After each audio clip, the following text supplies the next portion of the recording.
with a muggy start, feeling more like June across the Mid-South than the latter portion of April, the final day of April, heading into the beginning of May tomorrow.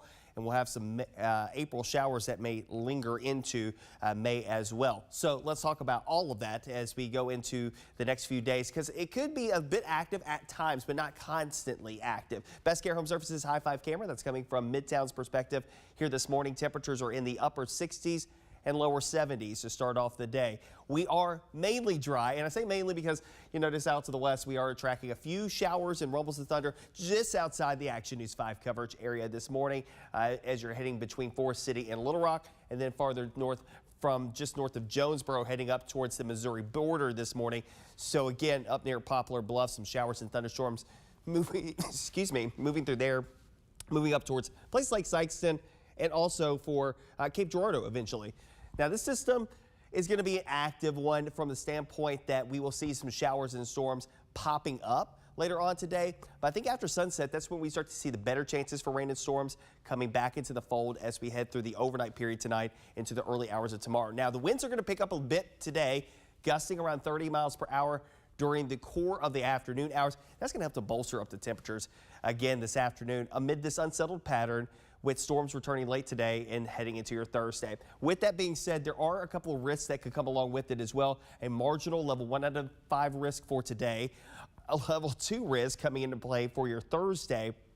And again, that risk, similar to yesterday, you know, we had a level 2 risk that was in play yesterday and we really didn't see a lot. I still think that there's a chance for a few stronger storms, but this may be a little bit overplayed for Thursday. Still wind and hail, the primary issue to watch out for, but I can't rule out that there could be at least a brief moment in time on your Thursday of a brief spin of tornado, but that risk is very minimal, very low for us here locally. I think the bigger impact may come from some localized low-lying poor drainage flooding that could come into play as some of these downpours come rolling through. Let's go hour by hour with our first alert futurecast. And again today, you'll notice the first batch of rain and storms lifting off to the north and away from us, moving up towards the Ohio River Valley. But this afternoon, a few pop-up showers and storms. Notice to the south and west, showers and storms coming through central and southern Arkansas. Those will be lifting off towards the north and east as well. And so by this evening, some of those will have some impact here around the Mid-South. And we could see some gusty winds on the leading edge of that line as it makes its way off towards the east. Now, beyond that, the weather does quiet down from the severe weather potential. There could be a few showers and storms, though, to start off early Thursday. Off and on showers and storms to continue through the course of the day on Thursday as our next storm system comes and goes. A little bit of a lull to start off early Friday, and I think Friday morning will be fine. A mixture of clouds and sunshine. And then the afternoon, that's when we start to see some scattered activity. This is 4 o'clock in the afternoon. I stopped this purposefully because that will be the beginning of the Riverbeat Music Festival. And notice there's not a lot going on here across Memphis and Shelby County, but there will be some scattered showers and storms. But I pushed this forward even further, and there will be some opportunities, potentially, not a certainty, but a potential that we can see some showers and storms that could linger into the evening and overnight period of your Friday. So that's something that we're going to keep an eye on. I think that there's going to be some play there when it comes down to timing and placement of the showers and storms and how that may play out. I got to give you that heads up in that first alert to that potential, but at any rate, just keep that in the back of your mind. I don't want anybody to necessarily completely change their plans, but there are some opportunities that you might have to alter plans a little bit just to be prepared. All right, so rain chances ahead. Again, when you look at it, breaking it down through the next 3 days, several different waves of rain and storms to contend with Wednesday, Thursday, and Friday. When you look at it from the 7-day perspective, that will come in a couple of different waves. Again, Friday, showers and storms a little bit more prevalent during the afternoon and evening hours. I think Friday morning's fine. I wish it was the flip and the reverse of that Friday morning was the issue and then Friday afternoon was fine, but it looks like Friday afternoon, because of the secondary front coming through the area, may be the issue. Saturday and Sunday for Riverbeat look to be fine. Gates open both days at 2 o'clock on Saturday and Sunday. And I think by that point we'll be a drier situation. Cooler as well. Temperatures are going to run a little bit cooler as we head through the upcoming weekend. We got highs now 74 degrees for Saturday and Sunday. If you have plans to join me over at the Cystic Fibrosis Foundation's Great Strides Walk at around Hyde Lake over at Shelby Farms Park. We may have to add in a few more clouds. We may have a morning shower as folks are putting up their tents, getting ready for the decorations and things like that. 10 o'clock, though, once the walk starts, we should be in decent shape. A mixture of clouds and sunshine. Temperatures 66 up to 70 by lunchtime. And of course, then you've got other things going on. We've got the Overton Square Crawfish Festival. That's happening on Saturday. I think weather should be in decent shape for that. As we go through both Saturday and Sunday. Yeah, a little cooler though, obviously. And you'll notice those northerly winds coming in here around 10 miles per hour. So a little bit of a nip to the air. Notice the lows also dropping down into the 50s as well. Once we get into next week, we'll go with high temperatures, the upper 70s to near 80 degrees. And coming up, we'll show you the 10-day forecast, which will feature a warming trend even into next week. But it looks to be fairly quiet next week. But we got to get past a couple speed bumps here as we head through the end of this week. And again, there could be a strong storm here or there. I don't think it's an overwhelming risk, but still something that you should keep in the back of your mind.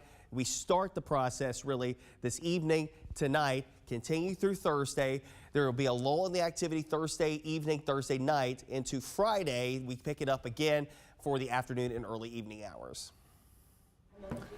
It looks good Saturday and Sunday, Patrick. I know you've been mentioning the extension of showers when it comes to Friday. Is it extending into the late night? It may. The question mark is when exactly does all this come through and come out? I'm hopeful that it gets out of here before the main events on Friday, but it's looking more and more likely that we may have rain that could linger through the evening hours of Friday. So that's why we have not just the 40% during the day, it's now 40% also at night that will linger into the early morning hours of Saturday before it all clears out completely as that front finally sinks down to the south. Okay, meteorologist Patrick Ellis giving us the first alert to the forecast. Patrick, thank you. No problem. And we're taking another look at that beautiful high-five camera from Midtown Memphis. You can see downtown Memphis there off in the distance, 69 degrees, 707. Another shot of our high-five camera downtown as well. Everything running smoothly there. Again, a high of 86 degrees later today. We'll talk about the forecast all morning long here on Action News 5's Digital Desk. But right now, I want to get to one of our top stories that we are following this morning. This meeting with the Shelby County Commission about TVA and MLGW and energy concerns involving XAI, the supercomputer based here in Memphis. Action News 5's Tavarius Haywood has this update. Good morning, y'all. The TVA's board of directors approved to power XAI back in November. They only agreed to power them or supply power with about 150 megawatts of power. Now, about XAI's power usage, we've questioned MLGW about it and how it could affect customers. MLGW continues to stress that XAI will not strain the grid. Now, one of the main concerns as of late are the gas turbines. 15 of the 35 turbines are in use. That's according to Memphis Mayor Paul Young. There was a public hearing about those turbines held this past Friday where Brent Mayo, the guy running XAI, bragged about the economic benefits. And of course, the folks have been in Boxtown in South Memphis say you cannot put a price tag on their health. In the meantime, if you want to attend today's commission meeting, it starts around 10 o'clock on Main Street. Tavarius Haywood, Action News 5. Okay, so that was Tavarius Haywood. Coming up on the Action News 5 Digital Desk, we got an ambitious morning here. We're talking about festival season, specifically all that food that we love and enjoy during a festival. Well, how safe is that food to eat? Remember, we got to make sure the temperatures for the cold, it's really cold. Temperatures for warm food, really hot as well. So we're talking with our friends at Regional One Hospital to get more depth and insight into some of those preps for the food. We're also talking about the food truck garden party at Memphis Botanic Garden. Of course, Memphis Botanic Garden, one of the gems here in Memphis, and they always have all kinds of parties and events throughout the year, and they have a great food truck garden party that's coming up at the Memphis Botanic Garden. And then we got the Monster Jam coming up at the Landers Center. We're going to be talking with organizers about that, all that, and of course updates to your forecast throughout the morning here on Action News 5's Digital Desk. But right now, we're going to take a short break, 60 seconds, and we will be back with more news on Action News 5's Digital Desk.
Good morning. Welcome back to the Action News 5 Digital Desk. We are talking about the best pizza in town, the area's best Memphis barbecue, and a new special bakery that's opening in Memphis, in particular, Midtown Memphis. Let's bring in Commercial Appeal food reporter Ellen Chamberlain joining us on the Action News 5 Digital Desk. Ellen, there's a lot of topics you have set, ready, raring to go on this beautiful day. What's going on? You're absolutely right, Andrew. And good morning to you. But any day in Memphis is a day to talk about lots of food. Let's just be honest, right? You're absolutely right about those topics. But first, I'd love to give a quick shout out to Chef Arturo Layton of Good Fortune Co. down on South Main Street. I'm not sure if you're familiar, but Chef Arturo just competed on the craziest food competition that's probably ever been aired on American television. It's called 24 and 24 Last Chef Standing. It airs Sunday nights at 7 p.m. on Food Network. And on this program, they take 24 chefs. They give them 24 different challenges to compete in, and they have 24 continuous hours in which to compete. Nonstop, no breaks. Wow. Figure it out. That is intense. Right. But he went in, gosh. he had a great showing. He represented the Okay. city well, represented himself Excellent. well. And if you're curious to try his style of cooking, Good Fortune is in our city, right there on South Main Street. Love it. Thank you for the heads up on that, Ellen. Absolutely, absolutely. Now, there's something that you mentioned that I'm really excited about. There is a new bakery coming to Midtown, specifically Overton Square. Jacques Louis Bakery. What you're looking at is a photo of the Kennys. They are the owners of Jacques Louis, and they have been baking, small batch baking from home for a few years, since right around the pandemic. And as the stars kind of aligned, and some people may be familiar with the 17 Berkshire Bakery that recently closed in Overton Square. Well, the Kennys are taking over that space with plans to open sometime this spring, right before summer kicks off. And what makes Jacques Louis so incredibly special is that everything, despite it tasting amazing and looking spectacular, is gluten-free. And you just don't see a lot of that out here. So if you check out my story on it, you'll kind of figure out how Savannah Kenny came up with the idea, how some personal health challenges led her to be empowered and to empower others, instead of sitting at home crying about all the sweet things and gluten fun things she couldn't eat. She created a path forward for herself and for many others. I love it. I'm married to someone who is gluten-free because of an allergy, so she's very excited about this bakery coming online. It's supposed to be opening in May, right? Yes, May is the target opening date. There is something I love to tell my fellow Memphians here is that, we should always give each other a little bit of grace and a little bit of patience, because if we get into the business side of things, because it's one bakery taking over another bakery, perhaps things with, like inspections and city approvals won't take too long, but you never know. So the target is the end of May, but we always try to give some grace. Stay tuned to the Commercial Appeal and, of course, to Jacques Louis's social media channels for the exact date, because there's supposed to be a huge celebration planned in Overton Square. I love it. Yeah, so let's move ahead, because we have to give congratulations to Garibaldi's. We kept talking about who's got the best pizza, who's got it in town. Well, this is not me saying this. Memphians spoke, kind of overwhelmingly so, on that final push as we were voting through our pizza bracket. You're looking at Big Mike, and Michael Jr. Garibaldi on your screen there are the owners of Garibaldi's. It's one of those family businesses that, kind of started a little scrappy. Michael was a recent college grad from the University of Memphis. He saw the landscape back then and said, hey, we deserve our own pizzeria out here. And fast forward, to almost 55 years later, perhaps, and Garibaldi's has been all over the city, and they are beloved, and readers made sure to let me know. And they are very grateful to all of the readers for voting them as #1 pizza in the city. So they are 50 years in, and they're still tossing that dough in the air. So much love and gratitude to Garibaldi's. They were so kind and generous with their time, allowing me all in their kitchen, looking at the way that they bake up those fresh pies. So, who's your favorite pie in Memphis? Garibaldi's is really good. I've eaten there. It's wonderful. I'm looking at this. I'm hungry. But I have to say, I love Chow Baby in Collierville. That is for me. That is the bee's knees, as they say.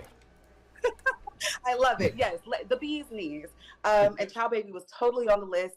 Love and gratitude to them too for all of the amazing things that they bring out of their kitchen. But even though we just crowned Garibaldi's as our favorite pizza in the city, I got another bracket for you already. It's time to talk barbecue.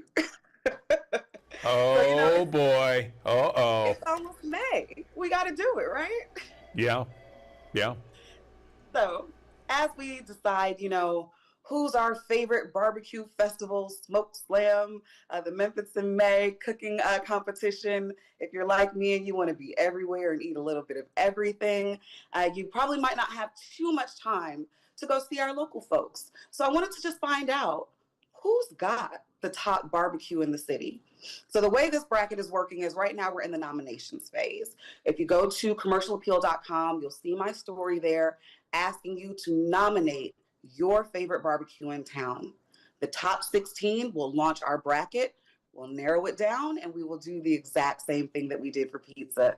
Whoever gets that top spot will absolutely be featured on commercialappeal.com. Maybe you and I will get another opportunity to talk about them and talk about the things that Memphians say that they love so much.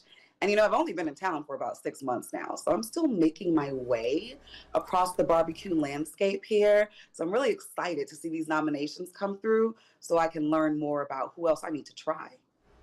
I'm excited to see it as well, Ellen. I can remember about 10, 15 years ago, I did an interview with a guy who wrote a book on 72 different barbecue recipes just in Shelby County alone. It was incredible. And they were all like, he highlighted all these different restaurants and all their signature, sauces and how they cook the barbecue and the way they cook it and that sort of thing. And I was just like blown away because there were 72 different ones, unique, locally owned restaurants that just focused on barbecue. So I am sure that as fierce and as emotional the pizza fight was, barbecue is going to be even more fierce. Absolutely. I could believe that to be true. Before I get out of here, I'd love to give a shout out to everyone who competed this past weekend at the Hot Wing Festival. Boy, Memphis, you all definitely know how to do some food in the springtime. It was so much fun. And I met an amazing family with the team Smoke That Chick. And I just love to speak life over them and the wonderful things that they're doing. They had a whole barbecue thing going on. I think they had 5 or 6 different sauces. And their dad was their DJ. That's how we do Memphis family. It was a beautiful thing to see. I love it. I love it. You're 6 months in and you're already part of the family. Ellen Chamberlain, food reporter at the Commercial Appeal. We always appreciate you coming on the digital desk, making us hungry, certainly. All right, good morning. Welcome back to the Action News 5 digital desk. The Memphis International Auto Show is going to fill the Renaissance Convention Center downtown this weekend. You can check out the latest in cars, trucks, SUVs, crossovers, EVs, and much, much more. And this year, admission is free. Let's bring in Brian Moody. He is joining us on the Action News 5 digital desk. He is the executive editor of Auto Trader, and he is on the digital desk. So, Brian, this is a big deal for a lot of people, a lot of car enthusiasts out there, and it's this weekend. Tell us more about it. Good morning. Right. Good morning. A lot of cars there at the center, and like you said, admission is free. It's good for car enthusiasts. There's lots of cool cars to look at, but it could also be very helpful for car shoppers. And one of the reasons for that is that you have all of these different brands, more than 20 brands, in one place so that you can walk from car to car, sit inside, press the button, see what the seat feels like, bring your kids, put them in the back and see how that works for them. And you can do that all in one place without having to drive all over town. The other thing that's interesting about this particular show is that it's not a sales environment. So the goal, of course, the local dealers hope that you see one you like and go down and buy one later, but that while you're there, there's no pressure to buy. This is just for research. This is just to get acclimated to what's out there. And they also have spokespeople where you can ask questions about the car, and then you get all your questions answered. Then the next step would be the actual test drive or buying. Yeah, that's really interesting. You know, I never thought about that because a lot of people like to get in the car, know the feel, what it's like, the kind of, you know, different material, how everything looks for the driver. And you have an opportunity to do this with almost every automaker out there, right? Right. And in person. Remember, like of course, we always suggest do lots and lots of research online. Of course, do that.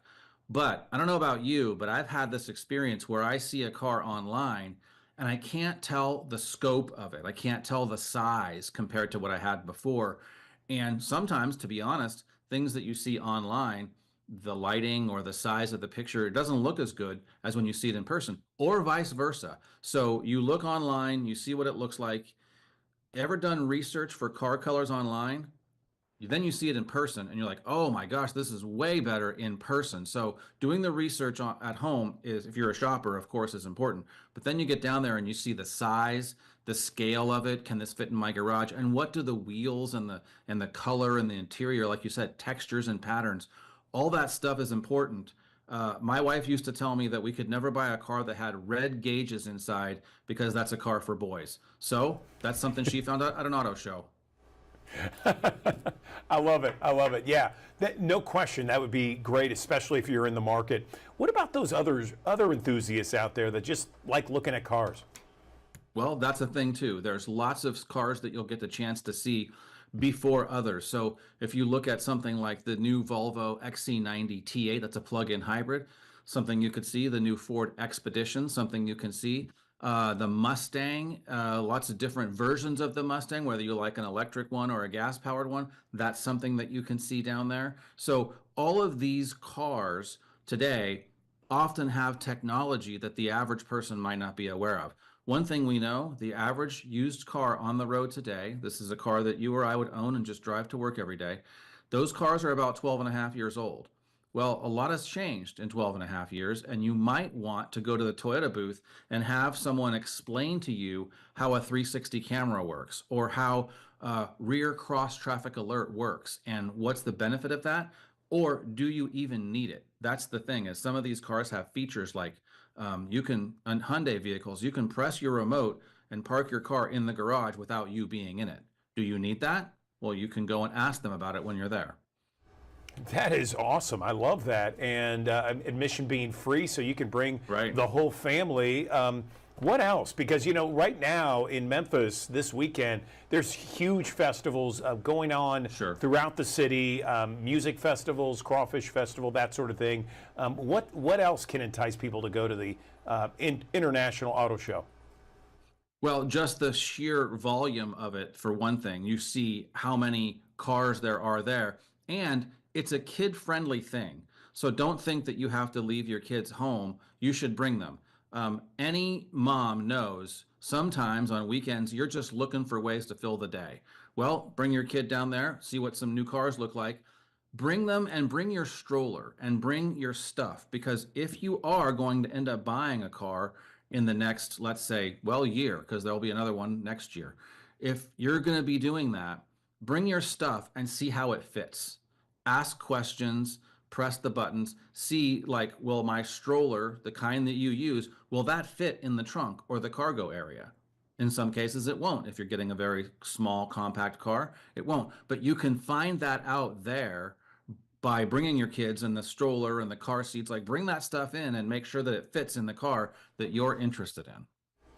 I love that, Brian. Anything else before we let you go? These are great aspects and great ideas to go to the Memphis International Auto Show. Yeah, there's one other thing that you can do. There will be a display there where you can learn about career opportunities in the automotive industry. That would probably be something for anyone who's looking for a career change, maybe even for younger students, high school into college. If you think you might want to work in the automotive industry, there's a way that you can be helped with the tuition for the training to do that. Of course, they hope that you're going to work at their dealership, and those jobs are often good paying jobs, but there's a shortage of technicians, and you can go ask questions and look at this display while you're there and see if maybe that's a good career for you. All right, Auto Trader Executive Editor Brian Moody joining us on the digital desk to talk about Memphis's International Auto Show happening this weekend downtown at the Renaissance Convention Center. Brian, thank you. Good morning. Welcome back to the Action News.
Good morning. Welcome back to the Action News 5 digital desk. Let's bring in our friend Talisa Franklin with more on the positive aspects happening all across Memphis and the Mid-South. Great to see you on a beautiful day, Talisa. Andrew, it is a blessing to be here. Let me tell you, I am literally at Midtown Memphis at Cafe Electric. Y'all, the breakfast was amazing. And so I was like, y'all, I got to be a part of my family on Channel 5. So let me get over here. So they gave me an office. I want to say thank you. So if you guys love this place like I do, then come on by. Well, let me tell you, Andrew, we have. I love it. The food is good. So I feel like I'm on location today. Listen, y'all, this week, y'all, there's always so many great things happening in our city. And this Thursday, I want to personally invite you to National Day of Prayer, where we'll be focusing on the 7 P's. You all know that the vision of Commissioner Charlie Caswell and the late Ambassador Ricky D. Floyd, we will be at the Pursuit of God on this Thursday at 10 o'clock. Grateful to Commissioner Stephanie Love, Pastor Terrell Munga, and especially Pastor Sheila Floyd for all of us working together to bring the 7 P's National Day of Prayer to the Pursuit of God. We have area schools that will be there. Then we have so many different people from our community that will be in the place as we pray for our city. And so, listen, I want to encourage each and every one of you all, if you're available on this Thursday at 10 a.m., join us for National Day of Prayer at the Pursuit of God Church. I will be more than happy just to love on you and pray with you, because I believe Memphis' best days are yet ahead of us, and we can do it if we do it together. And then, y'all, listen, this weekend, it's the Crawfish Festival. And who's ready for crawfish? I am. I'm ready for crawfish. Listen, we want to join everybody. You see the information on the screen. Make sure you get out and let's support the Crawfish Festival that's actually going on this weekend, y'all. We have so many different things that's going on, and I got one more event, and I want y'all to make sure y'all take tune of all the information that you see on the screen, because we got National Day of Prayer, we got the Crawfish Festival, and we got another amazing event, and it's the So What Foundation Awards. Shout out to Summer Owens, the visionary of So What. And this weekend, she's always honoring incredible individuals, and you see their faces. And listen, let's make sure we support all the events, the positive events that's happening in our city, because there's no place like Memphis, Tennessee. And Andrew, I'm just so excited to be able to bring all these positive events right here to our city. It's so great, Talisa, and these are amazing events. And you know, I don't really ask where people can see some of these events that you promote. Is there a place online where they could go? Absolutely. They can always go to my Facebook page to Dr. Talisa Franklin, and you can actually go to our website. We're building something on our website so that people can see them a little bit more quicker on our website. But they always can just go to my Facebook page. All of them are listed there, and I reshare this feed because it's imperative everybody get all the great news that we have right here in the city of Memphis. Awesome. I love it. Dr. Talisa Franklin joining us on the Action News 5 Digital Desk. Have a fabulous day. Enjoy the nice warm weather out there, Talisa.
Good morning. Welcome back to the Action News 5 Digital Desk. We have Night Court star Melissa Rausch joining us on the Action News 5 Digital Desk to talk about the final couple of episodes that are going to be airing in just a couple of weeks. Melissa, good morning to you. First off, tell me about what it's like working on this show with such an amazing history. Good morning. Good morning. How are you? Oh gosh, this show has been nothing short of a dream come true. I grew up such a huge Night Court fan, and getting to work with John Larroquette, who's came back to reprise his role as Dan Fielding, and this amazing cast, Wendy Malick, Nambi, Lakrita, it's just such a dream come true every day. Our sets are the recreation of the original Night Court. Even some of the props and chairs and set pieces are the same. So as a TV fan, it's just, it's wild and so very special.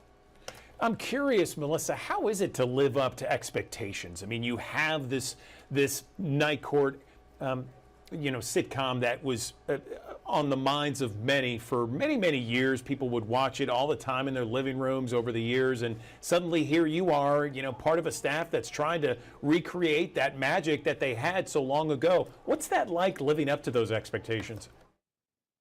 Oh gosh, I think as someone who was a fan of the original, it was so important to me and to all of us that we just didn't mess it up. I think sometimes when you hear the word reboot, you're like, oh, don't mess up that show that I love so much.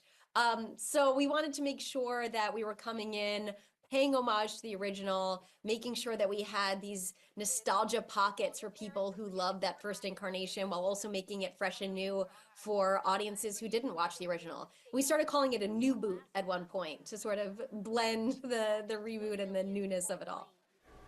I love it. I love it. So, so this is season 3 ending here. Tell me about these next couple of episodes. Well, we have an amazing episode this week that's sort of an homage to The Godfather. Ray Abruzzo from The Sopranos joins us, as well as the Sklar brothers.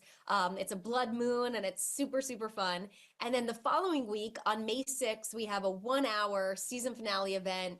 We have 2 separate episodes at 8 and 8:30, and it's just star-studded all the way across. We have Marsha Warfield reprising her role, Roz Russell from the original, Michael Urie, Reagan Rayford, who played Missy on Young Sheldon, and then we also have a reunion with me and my Big Bang Theory buddy, Simon Helberg, and that was so special. It felt like going home again, getting to work with him, and it's a season finale, the likes of which we've never seen before. It's so great. It's one of the best season finales I've ever been a part of, and I'm so excited for everyone to watch it. Fantastic. So tell me, you just mentioned, there are people coming in. You work with John Larroquette, so you have people that are a part of the original production of this sitcom, and have they given you any kind of advice, or have they talked about it, or do they say, back in my day when we first did this? I mean, what are those conversations like? Oh my gosh, they're so great. And John has been a part of the development of this show from the jump, from the first minute we started thinking about doing this. I called John and asked if he'd be willing to do it. And although he said no several times, he then eventually did. And now he's having the time of his life. But he was very, very instrumental in making sure that we were very much following the original DNA of the original. And so much of what we do and how each episode is constructed is really based on what was set up for us in the 80s and 90s with the original. Very much this sort of heightened vaudevillian, left of center, irreverent comedy with these really special, emotional, heartfelt pockets weaved throughout. And John is very much a guiding force in making sure that it stays true to that. Before we let you go, Melissa, can you just talk a little bit about how people can watch? Oh, sorry, you just broke up. Do you mind saying that Oh, again? I'm so sorry. Before we let you go, Melissa, can you tell our audience how they can watch you guys? Yes, you can watch us on NBC Tuesday nights, and you can also catch us on Peacock. And make sure you join us for our season finale on May 6th. And we also have an episode tomorrow, Tuesday. So Tuesdays on NBC at 8:30, and then our finale at 8 and 8:30. All right, Melissa Roush joining us on the Action News 5 Digital Desk. Thank you so much. Congratulations on another successive season of Night Court. We appreciate it.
Good morning. Welcome back to the Action News 5 Digital Desk. There was a lot made about a Shelby County Health Department town hall where there were a lot of concerns about XAI and some environmental concerns with regards to pollution, gas turbines, that sort of thing.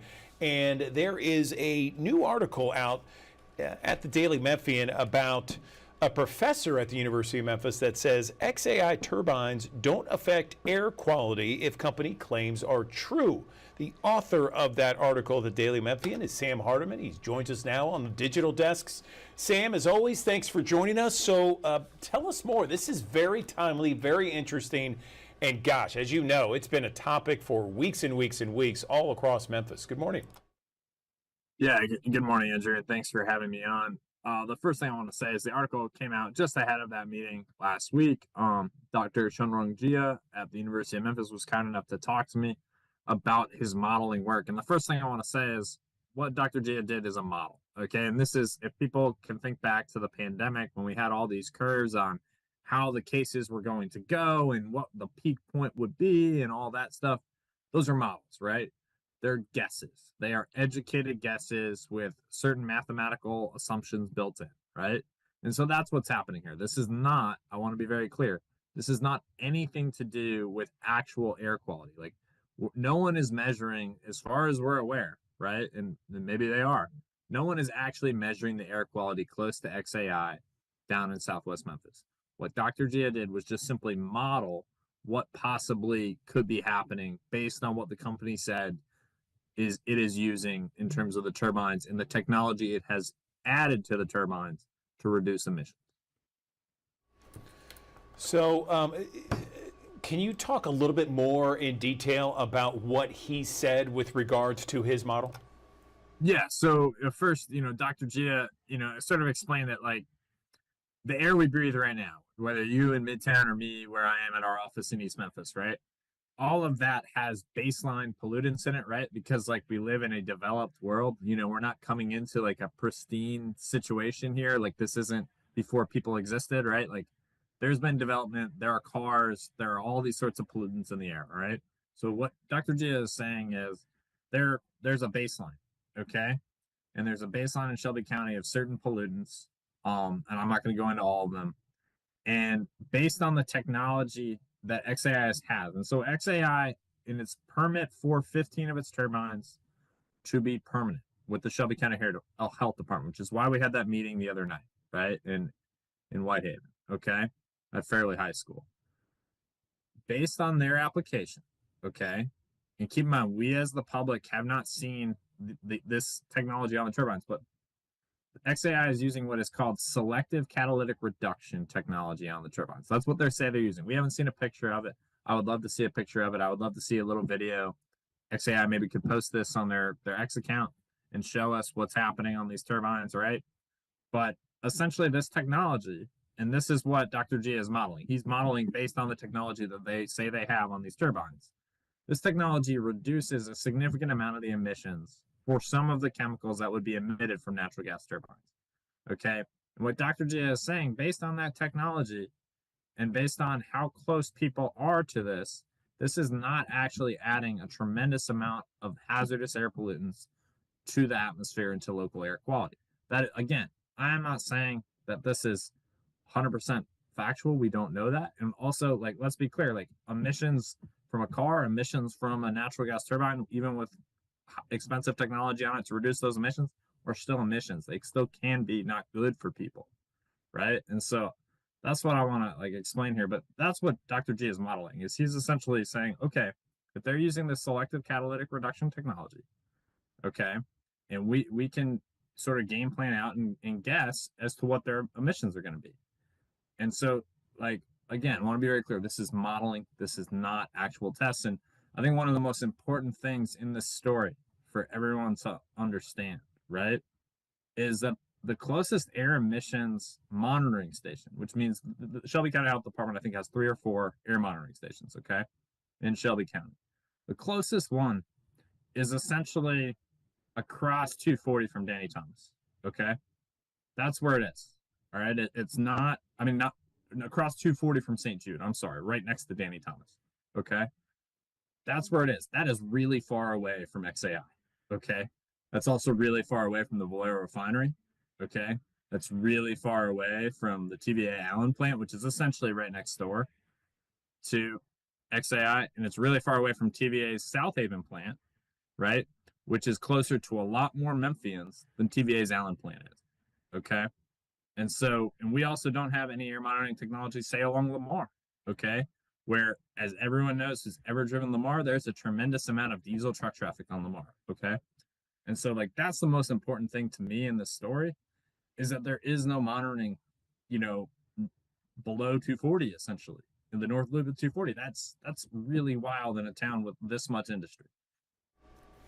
I appreciate you breaking it down for us to easily understand, Sam. Thank you for that. You know, it's interesting, though, that this professor at the University of Memphis has said that. And then, you know, on our newscast at 4 o'clock every afternoon, it's called A Better Memphis. And we bring in newsmakers all over the city in the Mid-South. And we had Ted Townsend, the president of the Greater Memphis Chamber, talk about some of the issues with the gas turbines. And he said the amount of turbines that are working right now, way below EPA levels, you know, based upon what these gas turbines emit, they're below EPA levels. So it almost kind of lines up a little bit, if you will, in theory with this professor. I'm just curious, has XAI talked specifically about emissions and just refuted some of the arguments out there that is, you know, against that plan? Yeah, Brett Mayo, their site leader in Memphis, did read a statement the other night during that town hall meeting. He really couldn't be heard, to be quite honest, because he was being booed and shouted at. All right, and that was what was happening during the meeting. You know, that statement mentions the selective catalytic reduction technology, okay, which is the same technology that's cited in their application to the health department. All right. They have said that, again, like I said earlier in this interview, right? a lot of these issues maybe could be put to bed if XAI with their X account put on Twitter, put on X a picture of this technology and where it's being used, right? And just show us, like they're telling us, but also show us, right? Because that it's trust but verify. And so, yeah, one of the things that is key here, and that people like maybe, and I'm not an expert on air quality, and I want to be clear about that. But like we have a tremendous amount of truck traffic in this community. We have highways in this community, right? The cumulative effects of those emissions are very high, but we don't really talk about them very much. Okay, in terms of measuring them with science, measuring them. Go ahead. As technology has revolved, there is this technology like STR technology, catalytic reduction technology, that has made some of the natural gas and fossil fuel burning technologies that we have today safer for human health than they were in the past. That does not mean that they are great for human health. Okay. That just means that they are safer than they were. And so like as a society, I think it's important we have a nuanced discussion about these things. And that's why I wanted to talk about this article today. And I think that's why it's important. Again, XAI can put all this to bed by just showing us that they're really using this technology. And, you know, it is also worth pointing out that when XAI stops using these turbines, because these are a temporary power source, this is what they're using until they're fully connected to TVA and LGW's grid, okay?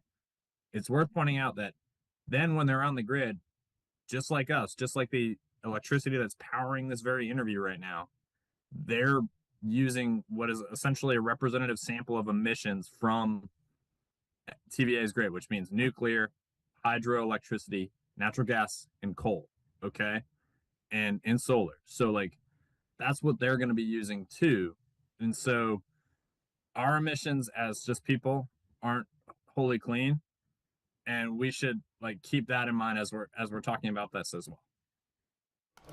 Sam Hardiman, we really appreciate this conversation. It's such an important one to have on this topic, and thanks for not only the hard work and the journalism, but also just having these conversations, keeping this in the news, and certainly let people weigh in on all sides of this debate. Thank you.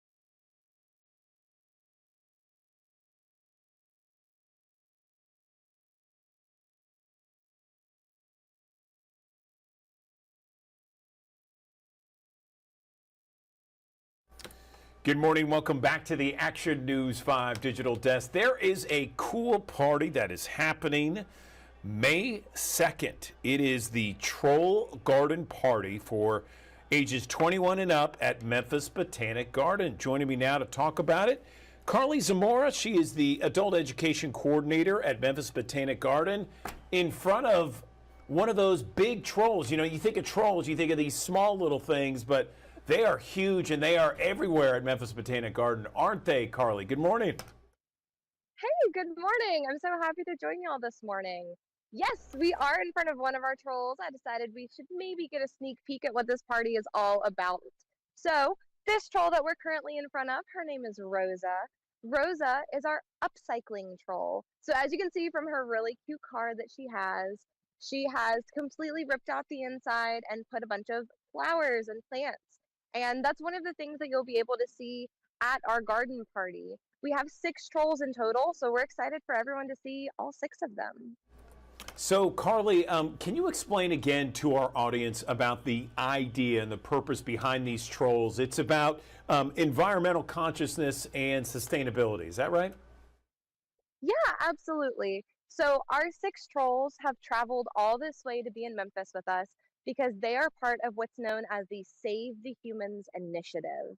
So the Save the Humans Initiative, like you said, is all about sustainability, your environmental impact, and kind of taking a look at where we as individuals, as humans, kind of play on this planet and how we are tied in with every other portion of life. So, where Rosa is talking about taking old materials and recycling or upcycling them, putting plants in them, kind of giving them new life, we have one troll who's all about recycling. We have another troll that's all about relaxation and meditation. So, to me, being outside in nature is a different kind of journey for each individual. It's going to look different for everybody. So, we've got kind of 6 different trolls showing what 6 different portions of that could be. I love it. I love it. Great. So this is going to be around until next month. Is that right? And then you got a party going on. Tell me about that. Absolutely. So our trolls are going to be here in Memphis until May 21st. On May 2nd, we have our troll garden party from 6:30 to 8:30. This is a really fun 21 plus event. It's a great time to come out and see the trolls in a very relaxed, fun environment. We'll have a few different food trucks on site. We'll have Good Groceries, Poke Paradise, and Salt Cured Blues. Plus, your ticket gets you 3 free drink tickets that's included in that price. That price is going to be $25 for members, $35 for yet to be members. So it's a good bundle. Plus, we'll have some little surprises hidden throughout, maybe some different crafts, activities. Maybe you can take your own plant home. We'll have a little station doing that.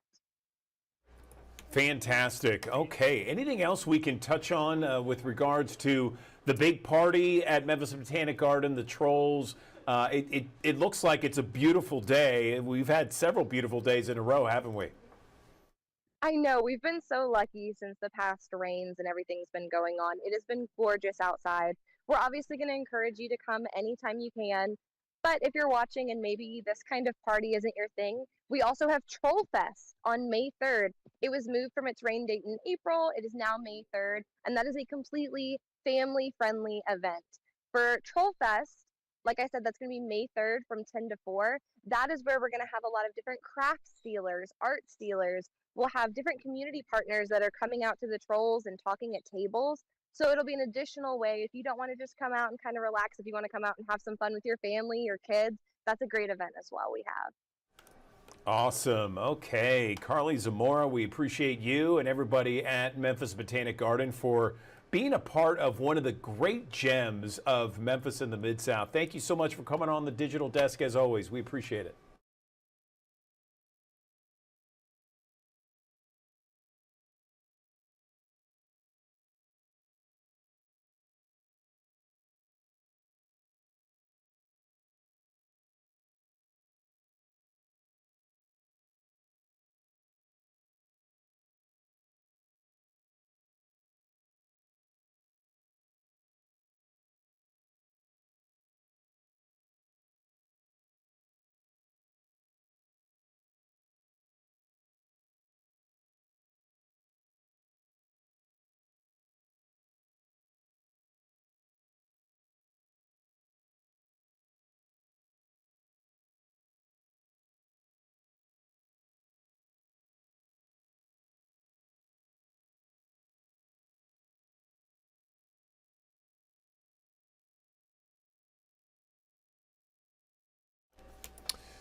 Good morning. Welcome back to the Action News 5 Digital Desk. I want to show you this. This is an inaugural event that is happening in the city of West Memphis, Arkansas. Blues off Broadway. It is happening beginning May 1st. It'll run through the month of May. All kinds of free live music, food trucks, and much, much more. Let's bring in Jim Jackson, the Executive Director of West Memphis Advertising Promotion Commission, joining me on the Action News 5 Digital Desk.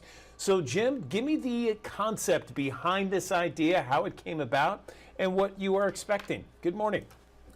Well, good morning. Thank you for having me on here. I have to correct you just a little bit. This is not the inaugural. We've been doing this for about 6 or 7 years now.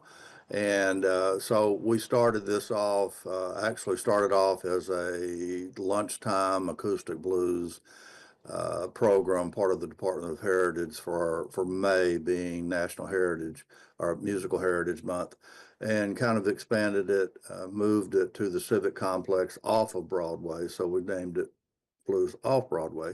So, and we've gotten bigger and better, more turnout, larger turnout, and we feel like we are increasing our quality of artists. I've got some Grammy Award winners coming up this year, nominations, IBC winners. So we're very proud of the turnout and the quality of acts that we have. Gotcha. So this is not necessarily a new event, but it's at a new location, therefore a new name, right? That's right. And not to make it any more confusing, but we have traditionally done this, as I said, off Broadway at our Civic Complex. But because of a remodel at Hightower Park, one of our city parks, and a new amphitheater, we are going to start this series on May the 1st, a week from today, at Hightower Park at the amphitheater with Keisha Pratt Band, and then Elevation Memphis, a Tina Turner tribute band, will be playing next Thursday on Broadway at the amphitheater at the corner of 14th and Broadway. And Yeah, no, I'm looking at it right now. It looks great. You got all kinds of different artists here every Thursday evening from 6 until 9. Beverages, food, live music. Looks like a great time. Yeah, it is. It's a free concert. We are very pleased with the turnout. A lot of folks are coming over from Memphis, coming over from other parts of Arkansas, which is what we want. I work for the Advertising Promotion Commission. We like restaurants, people eating in restaurants and staying in the hotels, and hopefully we can attract them and they'll stay around for a while and let us continue to do this. Actually, I will brag a little bit. We were Event Festival of the Year for our Regional Tourism Association, the Arkansas Delta Byways, last year. So I was very gratified by that award. Fantastic. Well, congratulations on that. Once again, want to show everybody the lineup here for May 1st, 8th, 15th, 22nd, and the 29th there. How many people you expect to show up again once everything gets going? This is a live event, and it's free, right? That's right. It is free, and we'll typically have 400 to 500 people, depending on the weather. We do have a rain contingency. We have a 1,000-seat civic auditorium if we need to use that, but we want to be able to stay outside. It's just much more enjoyable. We have a nice open portable stage that we use for that, so people will enjoy the nice May weather. But we do have a plan B. So we should have a good crowd, hopefully 400 to 500, and hope everyone that's listening will come out and see us. I promise you'll hear some good music. John Williams, A440 is a great band out of Memphis. Jonathan Ellison. I've got some folks out of all around the country. Then our Grammy award-winning Selwyn Birchwood will kind of end the series for us on May 29th, the Thursday before Memorial Day weekend. Fantastic. Okay, and is there a place online that people can get more info? They can go to visitwestmemphis.com and find out all they need to know. And we would love to have everyone out, and we will show, West Memphis will show everyone a good time. All right, Jim Jackson, city of West Memphis, Arkansas, talking about the Blues Off Broadway event. Jim, thank you.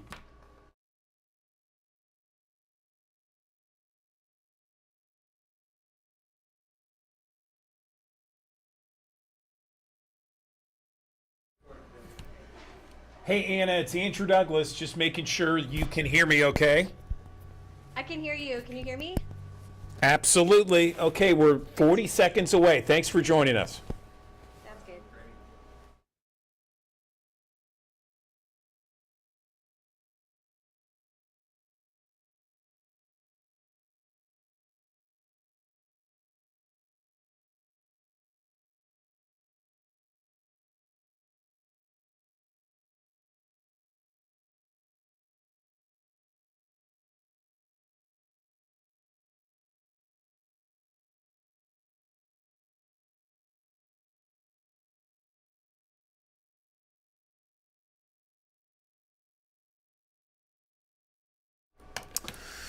All right, Andrew Douglas back here in the Action News 5 digital desk. Well, if you've been under a rock lately, you probably are willing to understand that it's festival season here in Memphis in the Mid-South. We got all kinds of festivals going on from now all the way until well into the fall. And there's all kinds of great stuff happening, including the Riverbeat Music Fest that's coming up this weekend. So when it comes to festival season, one of the things that we all love is the food. But the issue is, how safe is that food? You know, there's a lot of preps there to make sure the cold stays cold, the hot stay hot, so that no one gets sick this weekend. Joining me now on the digital desk to talk a little bit about food safety is Dr. Anna Yang, a physician at Regional One Hospital. Dr. Yang, always thank you for coming on the digital desk and talking about this issue. So I understand you're going to be at Riverbeat this weekend. Tell me, first off, you're going to be in the medical tent from what I understand. And what should we know about the food at Riverbeat and other festivals across the Mid-South? Good morning. Yeah, thanks for having me. So, yes, I will be working at the medical tent at Riverbeat this weekend, so Friday, Saturday, and Sunday. Hopefully, you don't need us, but if you do, we will be there along with the Life Care Ambulance Group. In general, food at festivals like this are quite safe. They go through, as you mentioned, a lot of different standards in making sure that their food that they're serving to people is very safe because, as you can imagine, if the food that they're serving to, many, many people is contaminated, you could have a huge epidemic of food poisoning on your hands here. So yes, most of the time the food here is not something to be worried about, other than making sure that the ingredients aren't anything that relates to food allergies or anything that you can't have.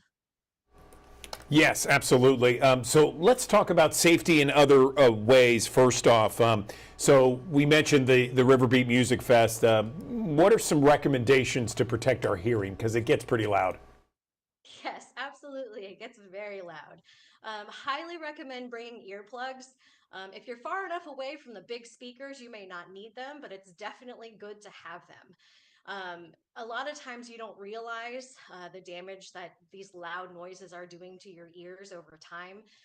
Sometimes your ears will actually try to protect you after that first loud sound. They'll actually try to muffle further noises so you don't realize how loud it really is. But in general, definitely bring earplugs, especially if you're going to be near the speakers. A lot of people can have, temporary hearing loss afterwards, but sometimes these can actually become, long-term hearing damage with permanent hearing loss and ringing in your ears, which you definitely don't want to have. Yeah, no question about it. And we know that there's going to be some nice weather for Saturday and Sunday. What about the issue of just kind of staying hydrated out there? Yeah, definitely stay hydrated. I was very encouraged by seeing the forecast. So, usually around this time of year, it's hot, it's muggy, it's rainy, everything's, a muddy mess. So it seems like this year won't be like that, which is great, but still definitely stay hydrated, especially with all the, salty foods out there, with all the running around you're doing, and potentially with all the alcohol you might be drinking too. So definitely stay hydrated. You might not notice it with the humidity sometimes. Even when it's not so sunny, it might be a little more cloudy. You might feel like you're cooler and don't need so much water, but make sure you're drinking water. Yeah, you mentioned alcohol. Obviously, you got to, watch that you're not overserved, let's just say. But any other kind of safety tips that you could give to just, festival goers this weekend? Not only this weekend, but throughout festival season. Sure. So watch your footwear and what you're wearing too. A lot of the injuries that we end up seeing in these medical tents are minor things like sprained ankles and things like that, which, sound minor, but they can ruin your time at these festivals. And you definitely don't want to be spending the entire trip with us in the medical tent. So we're going to have two main tents there. There's going to be one closer to the main stage, which is going to be staffed by a couple of EMTs and a paramedic. If they decide you need more care than they're able to provide there, we will have a full medical tent that I will be at, along with a couple of my residents from the Memphis Emergency Medicine residency program will be there as well. And then if you really need more care than we can provide there too, we'll have plenty of ways to transport you to the nearest hospital depending on what you need. If you need to take medication, if you're, supposed to take medication on a regular basis, make sure you bring whatever you need to take or take it beforehand. But make sure you have that. Don't skip your medication because you're coming to a festival. Make sure your footwear is good so you don't, injure yourself. Make sure the clothing you're wearing is comfortable and, minimal maintenance and isn't bothering you the entire time you're over there. And the last thing I really want to say is drugs. If you're offered drugs, please don't take it. Every year we get overdoses from people, taking illegal substances and things like that. So just don't do it. It ruins it for everybody around you. We're going to be on the lookout for things like that. But almost every year we get at least a couple of overdoses with, people taking things that they think are just going to make them feel good or, make them have a better time. But really, it's just not worth the risk. Great advice from Dr. Anna Yang, Regional One Health, going to be at the festival downtown, Riverbeat Music Fest later this weekend. Anna, thank you. Thanks for having me. You got it. All right. Another live look from our High Five camera here in Midtown Memphis. You can see downtown off in the distance. We'll be talking about the forecast and your top headlines in 1 minute.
Okay, back here in the Action News 5 digital desk. It is 8:08 on a Wednesday. Let's get to today's top stories. Right now, testimony against 3 former Memphis police officers set to begin. In less than an hour, they are charged with the beating death of Tyre Nichols. That will continue at 9 o'clock, day 3. Desmond Mills Jr. was the prosecution's second witness. The former MPD officer testified for hours, ultimately admitting they went too far. In court, he also revealed in his testimony the Scorpion Unit officers seen on video failed to intervene, even though he said Tyre posed no threat. Sky Cop video shows the officers punching Tyre Nichols while holding him down after Nichols ran from the initial stop.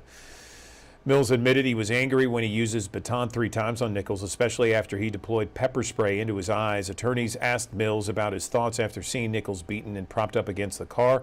Mills has already pleaded guilty on both federal and state charges. No word now on who will be called later today to testify. Elon Musk's xAI, home to one of the most powerful supercomputers in the world, based in Memphis. Supporters say it has the potential to reshape the area with high-paying tech jobs and creating a digital delta. Today, the Shelby County Commission is expected to get an update from TVA and MLGW about its energy usage. Back in November, Tennessee Valley Authority Board of Directors agreed to supply power to Elon Musk's xAI computer in South Memphis. Facility, I should say, in South Memphis, but only agreed for xAI to use 150 megawatts. The power usage we've questioned MLGW about and how it could affect other customers.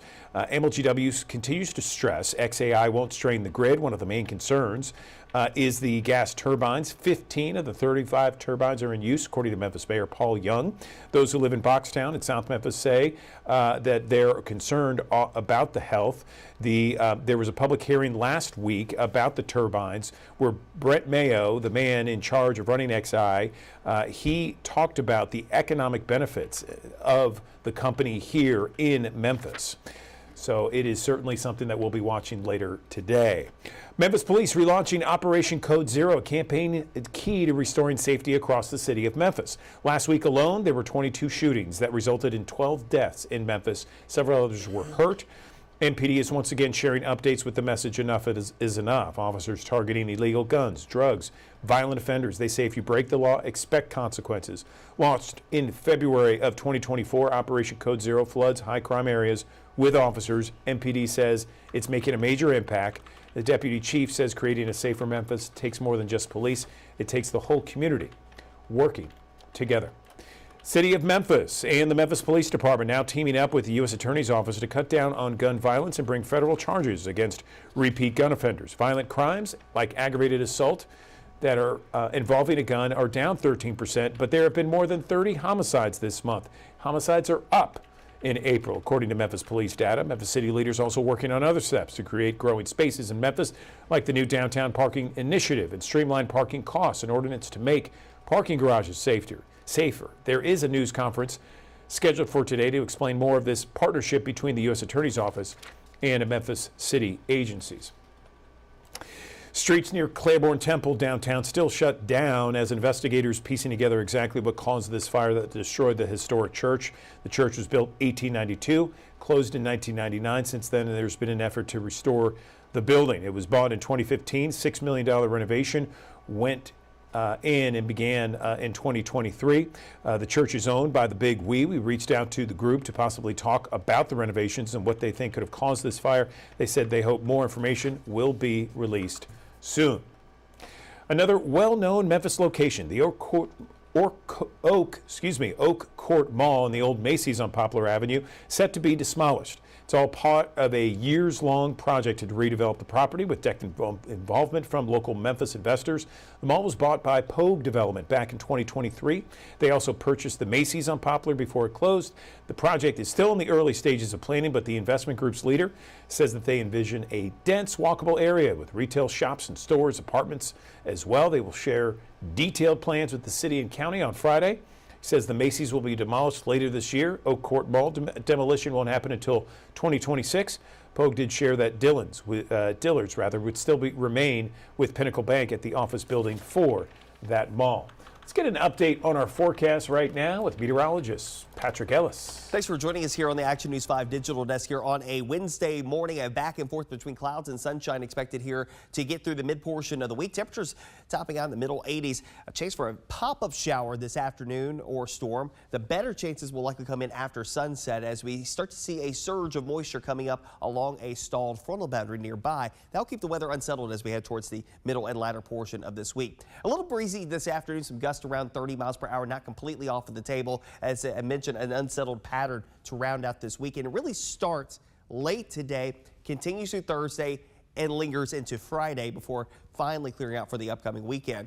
Now, as far as today is concerned, the marginal risk, level 1 out of 5 risk, is going to be generally near and west of the Mississippi River, and that comes by way of storms that will come late today. I'd say even after sunset, but there will be a few storms even before that. Getting into your Thursday, more scattered activity of showers and storms. There's a slight risk, level 2 out of 5, but I don't think that I think this may be a little bit overplayed for Thursday. But still some wind and hail, not completely off of the table here as we go into not just today, but also tomorrow, and the potential for some localized flooding and low-lying poor drainage areas.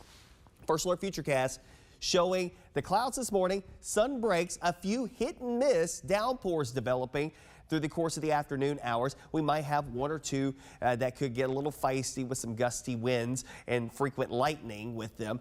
But the bulk of the showers and storms still to the south and west. They'll be lifting northward as we head through the evening hours. We'll take you into your Thursday morning with some scattered showers, rumbles of thunder possible.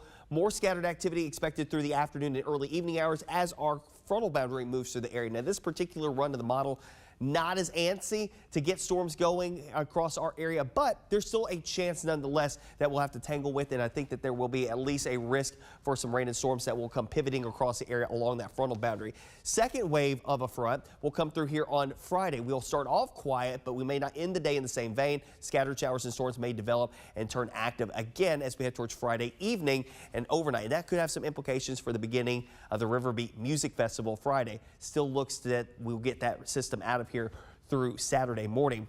But at any rate, better chances for rain between now and Friday, but it's not constant. So don't think that it's going to be constantly raining out there, but there will be periods of time where rain and storms may be a bit more prevalent. Today's rain chances more so this evening into tonight. Tomorrow's rain chances during the course of the day off and on. Friday's rain chances will be more predicated towards the back end of the day on your Friday. So when we look at the extended forecast, an 86 for today, 78 tomorrow. That's as the first front moves through the area. The second front comes through here as we head towards your Friday. And again, had to up the rain chances, unfortunately, for the beginning of the River Beat Music Festival. Again, that kicks off, gates open 4 p.m. on Friday, continues through 10, 11 o'clock, and we're hopeful that we won't have any impacts, but there is indication that would suggest otherwise. So we have to give that a medium chance for rain. But I think after gates open Saturday and Sunday, both with decent weather, it's setting up shop for Saturday and Sunday. River Beat rain chances for Saturday and Sunday look to be pretty low. We go into Saturday as well. There might be a few clouds and some opportunities for a shower for the cystic fibrosis Great Strides Walk. Temperatures in the low 60s at 8 a.m. up to about 70 degrees by lunchtime, with increasing amounts of sunshine and a north breeze coming in around 10 miles per hour. Of course, that north breeze helping to filter in some cooler air across the area Saturday and Sunday. That will start to switch around. We'll start to see the temperatures coming back up through the upper 70s, low 80s as we head towards next week with a mixture of clouds and sunshine.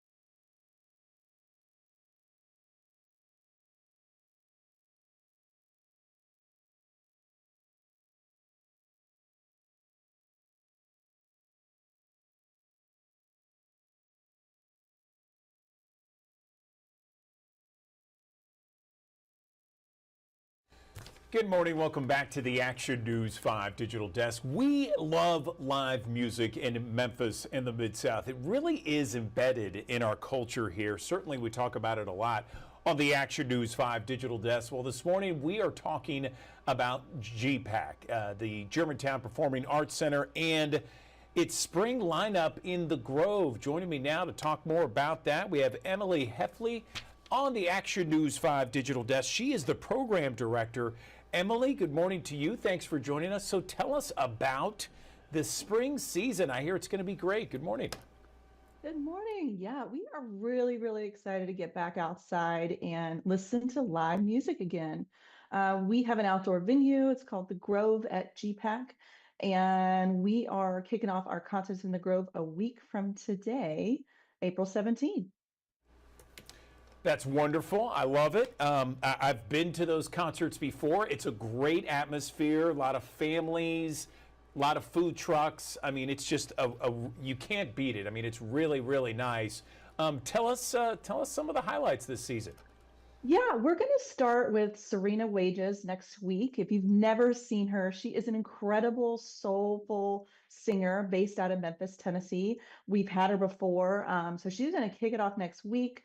I really try to program a variety of voices and genres of music. So we've kind of got everything from, orchestral music to pop music to we've even got tropical fusion Latin band, all sorts of things that are going to get you up, moving and grooving and just really enjoying time with your family. Okay, and so this is something that's taking place every Thursday evening, free to the public, right? Well, actually, it's a small charge, but it's $9 for adults, and children are free. You can bring your own chairs. You can bring your own picnics. We will also have food trucks, and we also have a really nice plaza bar that you can purchase items if you don't bring them with you. But it's really affordable for the family. Again, you have lots of space to spread out. The concerts start at 6:30 and the end about 8 o'clock, so it's a nice time for people.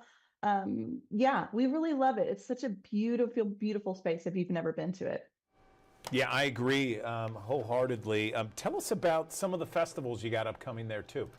Yeah, we're really excited. We've got two sort of food forward festivals. The city of Germantown has a wonderful lemonade stand project where they get all of the community and neighborhoods to participate. So children get out with their lemonade stands. And then we're going to sort of culminate at our venue with a Great Squeeze Lemonade Festival. Featuring the band Almost Famous and Josh Threlkeld. So that's kind of a way for everybody to get together after that day and celebrate. And then in June, we're going to have fried chicken festival. Now we know in Memphis we love fried chicken, and so we're going to have some great vendors out there, music. We're actually going to have some games, some face painters. It's a lot of fun for the whole family. We're showing some pictures right now of some of the festival goers from years past, and that's the lineup that you were talking about there. I guess it runs all the way from April till the end of June.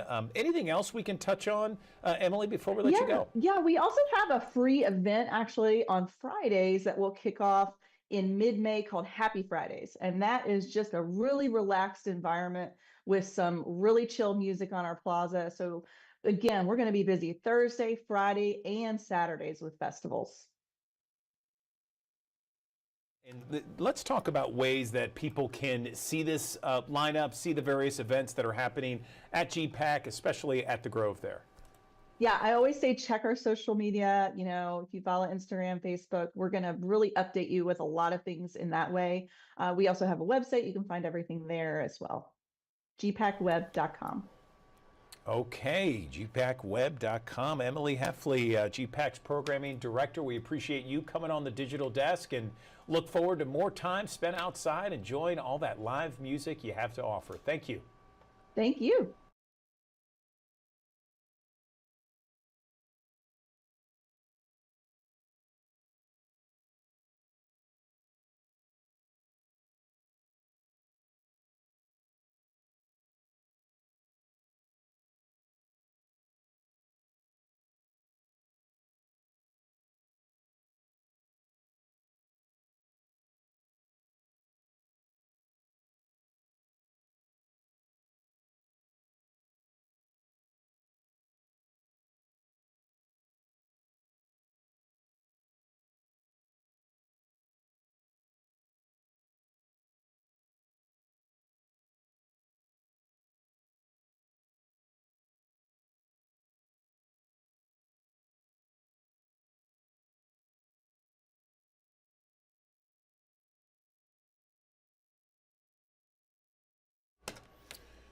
Good morning. Welcome back to the Action News 5 digital desk. I want to show you this. This is the sights and certainly lots of sounds of the Memphis Greek Festival headed our way May 9th and 10th from 11 until 8 both days. It's going to be on the Greek island on Highland and Sam Cooper in Memphis. Joining me now to talk more about the Greek Festival is Kathy Zimbelis. And Kathy, it's always great to talk about the Memphis Greek Festival, and it seems like it's getting bigger and better each year. Tell me about it. Good morning. Well, first of all, just one of the many things that we'll be having available for the Memphis Greek Festival. It is our 66th year this year. We're so excited, and it is getting bigger and better. Our crowds are just amazing, and we are so excited to be able to provide a little bit of our faith, our culture, our heritage. And you're right, it's right there on the island on Highland, 573 North Highland. We will have free shuttles from Poplar Plaza Shopping Center and as well as Life Church. Please take the shuttles because it's very limited on where you can park during that area. It interrupts you off right there at the front gate. Bring 3 canned goods. It'll get you in free, and that goes to the Mid-South Food Bank. So we're helping the people of the Mid-South, and you're going to be having a great time. We have live music, Greek dancers, the church tours, sorry, and also just so much food and happiness. The Greeks embrace people, as we both know, being Greek, and we just love this time of the year. It's so much fun. So tell us about what we're seeing here. This is some of the dancers there, These the are Athenian dance troupe. Dance troops, and then they'll perform on Friday, and then again on Saturday we'll have live music that goes with that as well. And then on Friday night, I believe it's around 5:30, we'll have free dance lessons as well. Inside the church, we want you to go in our church. It's absolutely beautiful. Father Simon will lead our church tours, and then inside our fellowship hall, we have the main meal, which you can get. If you'd like to online, if you go to memphisgreekfestival.com, you can buy tickets in advance and find out about everything. And don't forget, we have a drive-through, and everything's available there as well with our meals, some of the desserts. We'll have Greek pizza. We'll have the biftekia, which is like a gyro, with the tzatziki sauce. And you know what? If you don't know where we are, roll your window down, go down Highland, and you will smell all of the delicious food being cooked and be ready to go. Our lady's been working so hard on all of the pastries, and gosh, they're delicious. The baklava cheesecake, to our meals that we have prepared, as well as our pastry. If you don't have a gift for mom, come to the festival. We have tons of great gifts available. We have a Greek boutique. We have so many things ready to go for you. Yes, and some of those pastries, I mean, the recipes go back decades, and Yes. sometimes 100 years there. And the ladies, the yayas, the grandmothers, have been working on this feverishly leading up Yes. to the festival. Yes, we'll have our cookbook. It's Greek to Me available as well. And you know what's so special for us is we are continuing our wonderful traditions that our mothers, our yayas, our grandmothers that you said, and our men too, because they're involved just as much as the ladies are. And these recipes are so authentic and so delicious. And if you don't know what you want, we have a pre-packed sweets ready to go. So get a little bit of everything while you're doing that as well. No question about it. Okay, so we have the dancing, we have the music, we have the food, we got the church tours, we got the bookstore, Greek dancing lessons. What Yes, else can and we also talk we about? have a little family area, the kids zone. So you know what? A lot of people come to through the drive-through on Friday because they're working, and then on Saturday they come back and they bring the whole family, and you can literally spend the whole day there and just have an absolutely fabulous time. And we'll let you be Greek for 2 days, and we think that it's a lot of fun. And a lot of people go to the church tours, and they end up joining our church because they love our Greek Orthodox faith, which is the mother church. So come and learn about that. That's what's most important to us as well. Is there going to be Greek beer? Some years it goes so quickly, and It it's so goes tasty. fast. It goes fast. I know. Talking for yourself, I'm sure, but it does go super fast, and we really want people to come early because a lot of their sweets, especially the baklava, even though we make extra, that goes very fast because it's really one of the most popular. I personally like the baklava cheesecake. I think it's absolutely delicious. I mean, baklava and cheesecake you put together, and man, boom, it's wonderful. And it's important for people to know that there is a cover charge, but you can get in for free with 3 cans, and that goes Yes. to the Mid-South Food Bank. It does, and we are one of the best ones of the events that helps the Mid-South Food Bank. So know when you're coming, you're doing something not just for yourself to enjoy, but you're helping the Memphis community. I mean, it's a win-win as far as I'm concerned. Excellent. Okay, Kathy Zimbelis on the Action News 5 digital desk talking about the Memphis Greek Festival, May 9th and 10th from 11 until 8. Kathy, always appreciate talking to you. Looking forward to Yes, seeing you we'll see you on once the again dance on the floor too, Greek Island. Andrew. Yes, Greek Island on Highland. Thank you. Yes. Opa.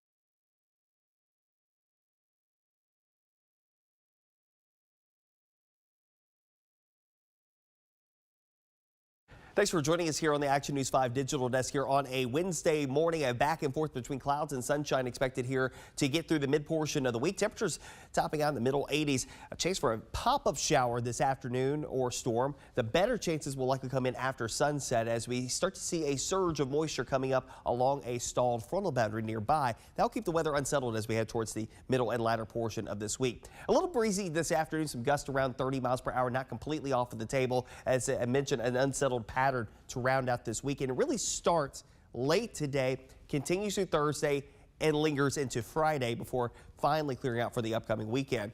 Now, as far as today is concerned, the marginal risk, level 1 out of 5 risk, is going to be generally near and west of the Mississippi River, and that comes by way of storms that will come late today. I'd say even after sunset, but there will be a few storms even before that. Getting into your Thursday, more scattered activity of showers and storms. There's a slight risk, level 2 out of 5, but I don't think that this is, I think this may be a little bit overplayed for Thursday, but still some wind and hail not completely off of the table here as we go into not just today, but also tomorrow, and the potential for some localized flooding and low-lying poor drainage areas. First alert futurecast showing the clouds this morning, sun breaks, a few hit and miss downpours developing through the course of the afternoon hours. We might have one or two that could get a little feisty with some gusty winds and frequent lightning with them. But the bulk of the showers and storms still to the south and west. They'll be lifting northward as we head through the evening hours. We'll take you into your Thursday morning with some scattered showers, rumbles of thunder possible. More scattered activity expected through the afternoon and early evening hours as our frontal boundary moves through the area. Now, this particular run of the model, not as antsy to get storms going across our area, but there's still a chance nonetheless that we'll have to tangle with, and I think that there will be at least a risk for some rain and storms that will come pivoting across the area along that frontal boundary.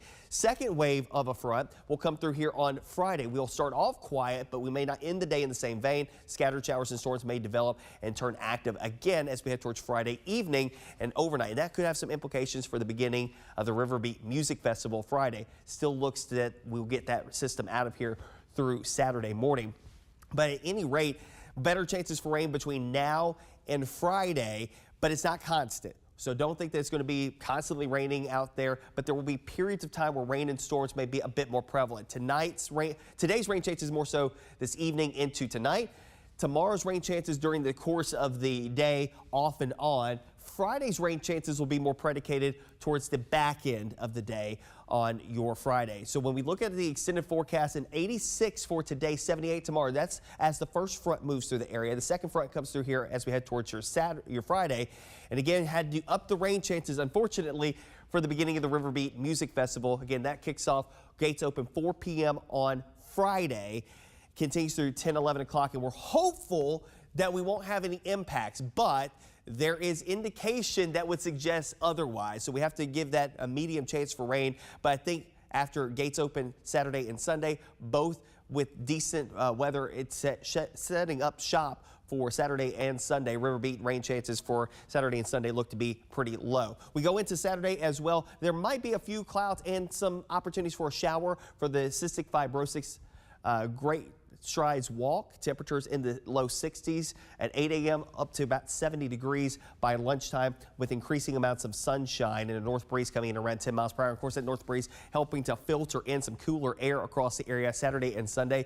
That will start to switch around. We'll start to see the temperatures coming back up through the upper 70s, low 80s as we head towards next week with a mixture of clouds and sunshine.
Good morning. Welcome back to the Action News 5 Digital Desk. Did you know Memphis is home to the #1 light beer in America? Absolutely. In fact, we're talking about Skydog, made by Wiseacre, just took home the top honors at this year's Great American Beer Festival. Amazing stuff. And the brothers who started Wiseacre are joining me on the Action News 5 Digital Desk. I'm proud to be joined by David and Kellen Bartosh on the Digital Desk. Gentlemen, it's great to meet you. How are things? Congratulations on the honor. What's going on? Thanks a lot. We're thrilled. I mean, when my brother started making beer, he told us first, boss, I want to make the best beer in the world. So we got the best in the country with this light lager. So we're thrilled. I've known your guys' story for a long time. In fact, I tell people all the time about your story, how you guys had this great idea to open a brewery in Memphis, and then you went your separate ways and came back. Can you tell our audience about that story? I think it's one of the best American stories out there right now. Yeah, we went out kind of all over the country. I went to brewing school in Chicago, and then I went to brewing school in Germany. Kellen was out working in the western part of the U.S. for Sierra Nevada, and the plan was always to come back home to open a brewery here. But we were, we had a long plan to get to where we were going, and a lot of the brewing school that I went to, the German school, was really about making lagers, and it was exactly what this beer is that we produce. And correct me if I'm wrong, so you learned how to brew really good German beer in Germany, and then Kellen, you went to Sierra Nevada to learn kind of the business side. Is that right? Correct. Yeah, I was on the business side, worked for a beer distributor first, and so every industry has its own language and set of rules, and I went and learned those as best I could before we came back home to Memphis, and were able to tap into the wonderful water here, the soft water, which is great for making lagers. Tell me how Memphis water, because, all of us Memphians, we're so proud of the artesian wells, and we're so proud of our tap water being #1. Tell us how Memphis water helps you guys. So the mineral content of our water, allow me to put my nerd glasses on real quick, but the mineral content of our water is extremely low. So that allows us to make really very clean, crisp lagers. And things that you can drink a lot of. And especially when you're making beers that are like this, they're 99 calories and 4% alcohol, so a little bit lower in alcohol and definitely quite a bit lower in calories. It really makes the ingredients stand out in a really nice way. They don't get muddy. It's amazing. It's fantastic. I remember you guys had high honors with Tiny Bomb when that came out a number of years ago.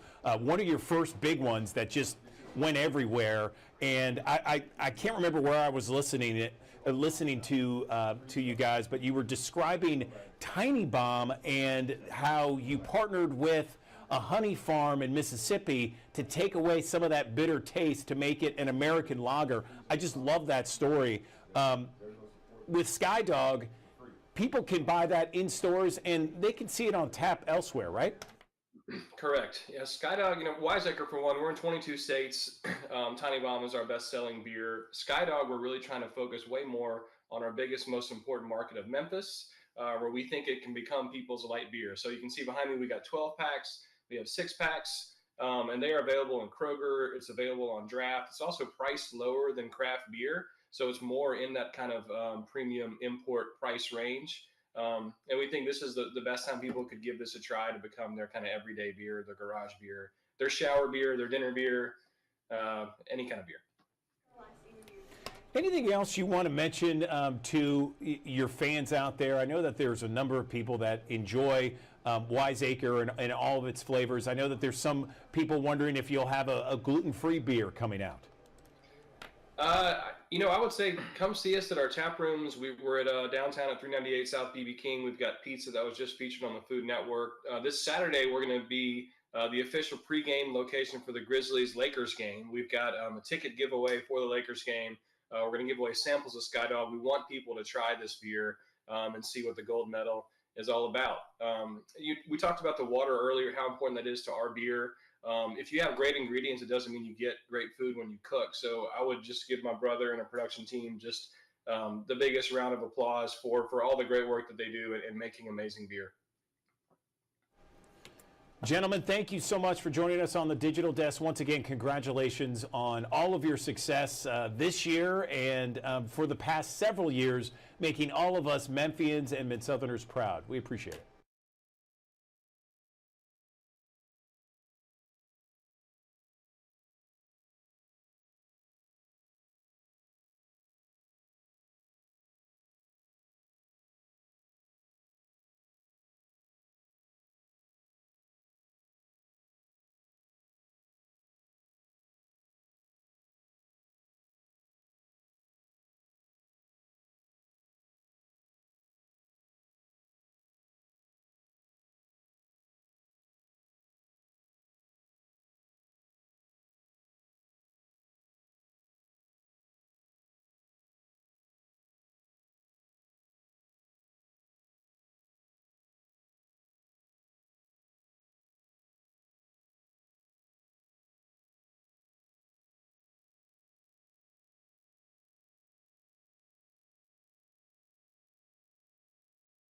Welcome back to the Action News 5 Digital Desk. I'm Andrew Douglas. Do you know what a plank exercise is? Well, plank exercises, they really target the core of your body, but they have so many other health benefits as well. They help with your back, your posture, they can prevent injury, and it can also reduce blood pressure.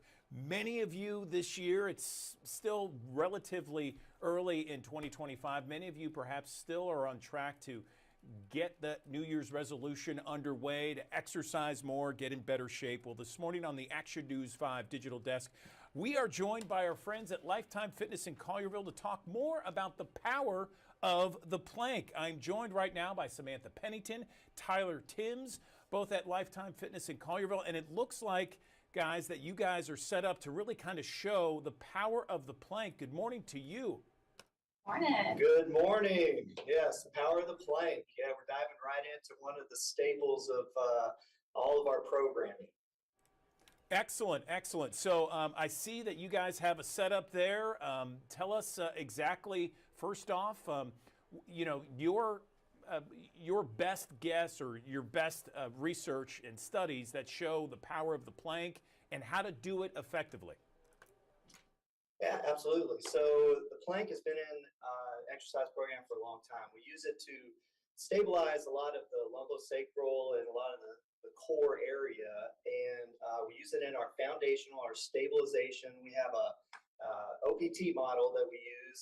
It has a lot of different segments to it, but this happens to be one that we use early in the program to create stabilization and a foundation for the core, for the spine.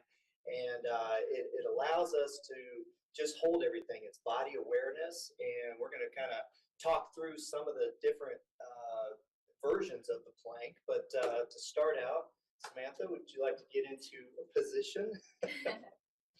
Awesome. So we have a high plank. So high plank is something that you have arms extended, you're up high. This is usually an easier plank to get into. We do holds to start. So we're looking at muscular endurance, we're looking at core stability. Pull in that belly button, and there's a transverse abdominis is the actual muscle that we're really trying to activate in this motion. Front side mechanics primarily, but you can see the head, the back, the hips, and the knees. Everything's nice and lined up. That's why we call it the plank. We do this for time. Now to go on to the next phase, go ahead and go down to the elbows. So the elbows, we call them bows and toes. They're called a lot of different things, but in this position, what we're trying to do is hold that same plank position, really thinking about where the pelvis is, where the head is. We want to be in neutral in the head. So neutral here, as Samantha's doing. Samantha, give me a bad posture. All right, so everything drops in the middle, and the head drops down, and all of this becomes a really uneven plank. So let's pull that back up into position so you can see where you are. Now what we're trying to do here, and what I do with a lot of my clients, is let's go for a minute. A minute is a good kind of estimate on where you are with your muscular endurance in the core region. And you can get a minute, then we build up to 2 minutes in that plank. And once you can do 2, you can pretty much do anything. You got stability, you got good form, and we're ready to go on to the dynamic area. But that's our basic plank. And then we can kind of move on to some dynamic stuff if you like. Yeah, certainly. But first, let me just remind our viewers out there. We have thousands of people who watch us on the digital desk every morning. That you can do this anywhere. It doesn't have to be at a gym. Doesn't have to be somewhere that you have to go to each and every day. You can do this at home. You can do this on the road if you're in a hotel room, right? I mean, this is essentially all you need is just some space to try and do. I don't know the technical term, but essentially try to do a plank, right? Yeah, and not only can you do these planks on your own, but we incorporate this in our group fitness classes as well. I actually teach a class, it's called Shred, and we are holding movements or doing movements for 1 minute long. So a lot of the times I like to start off class with that 1 minute plank to really activate all the muscles and kind of get your body a little bit more warmed up. Because I'm telling you, I am warmed up right now. That was probably a minute hold. So yeah, that was a lot, and so that is focusing obviously on the core. But I would love to see some other, I guess, variations of the plank that you guys were talking about just a minute ago, and then also some of the other benefits of the plank that has posture benefits and blood pressure benefits, that sort of thing. Yeah, absolutely. So you're right. In that position, you're really trying to your tendency is to hold your breath. You want to really kind of breathe through this. Think about things that are going on inside your body. It's an awareness exercise. Blood pressure always has a positive effect when you're really going through the breathing patterns. You're thinking about your body. You're thinking about your muscles. You're thinking about where your pelvis and your spine are lined up. These are all great benefits to the plank. But as we get deeper into the program, we have called our personal training dynamic personal training for a reason, and that's to take it to another level. So let's go ahead and show them a couple. I've got a triple threat. So the triple threat, you start in plank, and we're going to go through this pretty quick, but basically you either do 10 seconds, 15 seconds, 20 seconds, or 30-second hold. Let's say we just did 10-second on the static hold. We're going to go into a rocker for 10 repetitions. Go ahead. So we rock back, hips up. Now we're getting the shoulders involved. We're getting the mobility kind of cooking. We got the hips involved in this as well. Once you do 10 of these, we're going into rotation. So the elbow T, we're bringing it up. Now we're getting rotation in the spine. One of the 3 planes of motion that we really want to activate once the body is ready. So now you're doing 10 of these. It's called the triple threat. It's a hold, it's a rocker, and it's a rotation. It's a great dynamic exercise to kind of add and just boost that plank into something a little different. Because if there's anything that a lot of people hate, is just to hold that plank forever and ever. It is tough. It's called torture, but it's so effective, and a lot of trainers use it. We use it a lot here in our in-house in our dynamic personal training programs. I have to say, you guys make a great team at demonstrating everything. Samantha, great job on holding everything and showing it, and Tyler, awesome job explaining everything. But I know that there's a lot of people out there that may be intimidated. I mean, obviously, you guys are in great shape, and so there might be people that say, well, I'm just not there physically. I don't know if I could do it. What do you say to those folks? So you start where you can. We take everybody. We do a good assessment. That's kind of our process. When you're getting into a program, get with a professional that really understands where you are. Start where you start. So you can do these type of exercises up against a wall. You can do them up on elevation. Go ahead and show me a little elevated. So the plank, high plank in elevation is a great way to start. This is a plank. This is a great place to start. If you're not real comfortable getting down on the ground, it reduces a lot of the stress and the exertion that you're getting into. You can do that on the wall. You start where you start, you build from there, you you have some metrics to, and plank is great because you can time it. You can go by reps, and as you build on those, it's a muscular endurance exercise. So you can build time, you can build reps to a pretty high volume. And the next thing you know, you're really getting that core in a great place, and you can start anywhere. Anybody at any physical, position can really do this type of plank. Just know how to adjust it a little bit.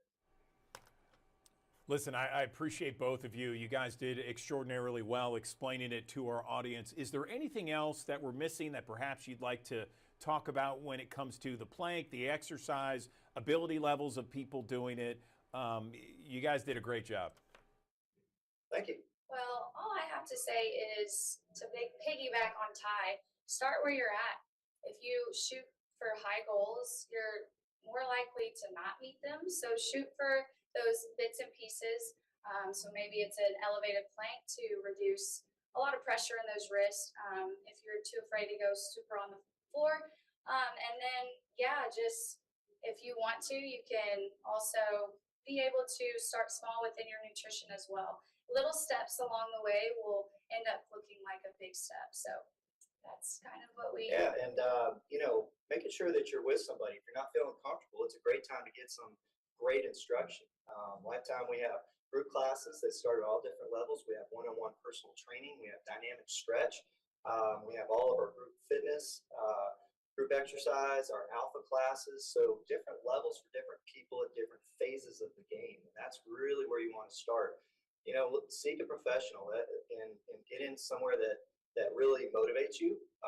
Lifetime's a great place. We have so much going on here. It's a beautiful place to come to. Walking in the door, we always say you get a little bit healthier. So.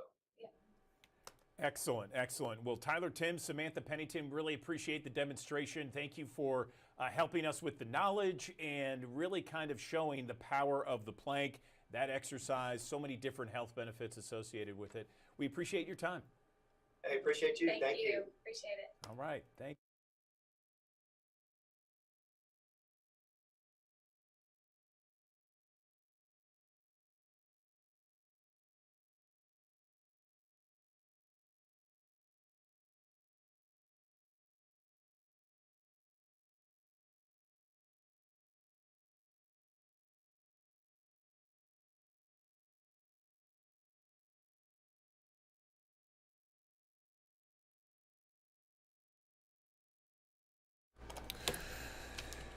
Good morning. Welcome back to the Action News 5 digital desk. Happening right now, there has been an arrest in a deadly shooting that happened in downtown Memphis a short time ago. We're talking about April 13th. There was the Food Truck and Culture Festival.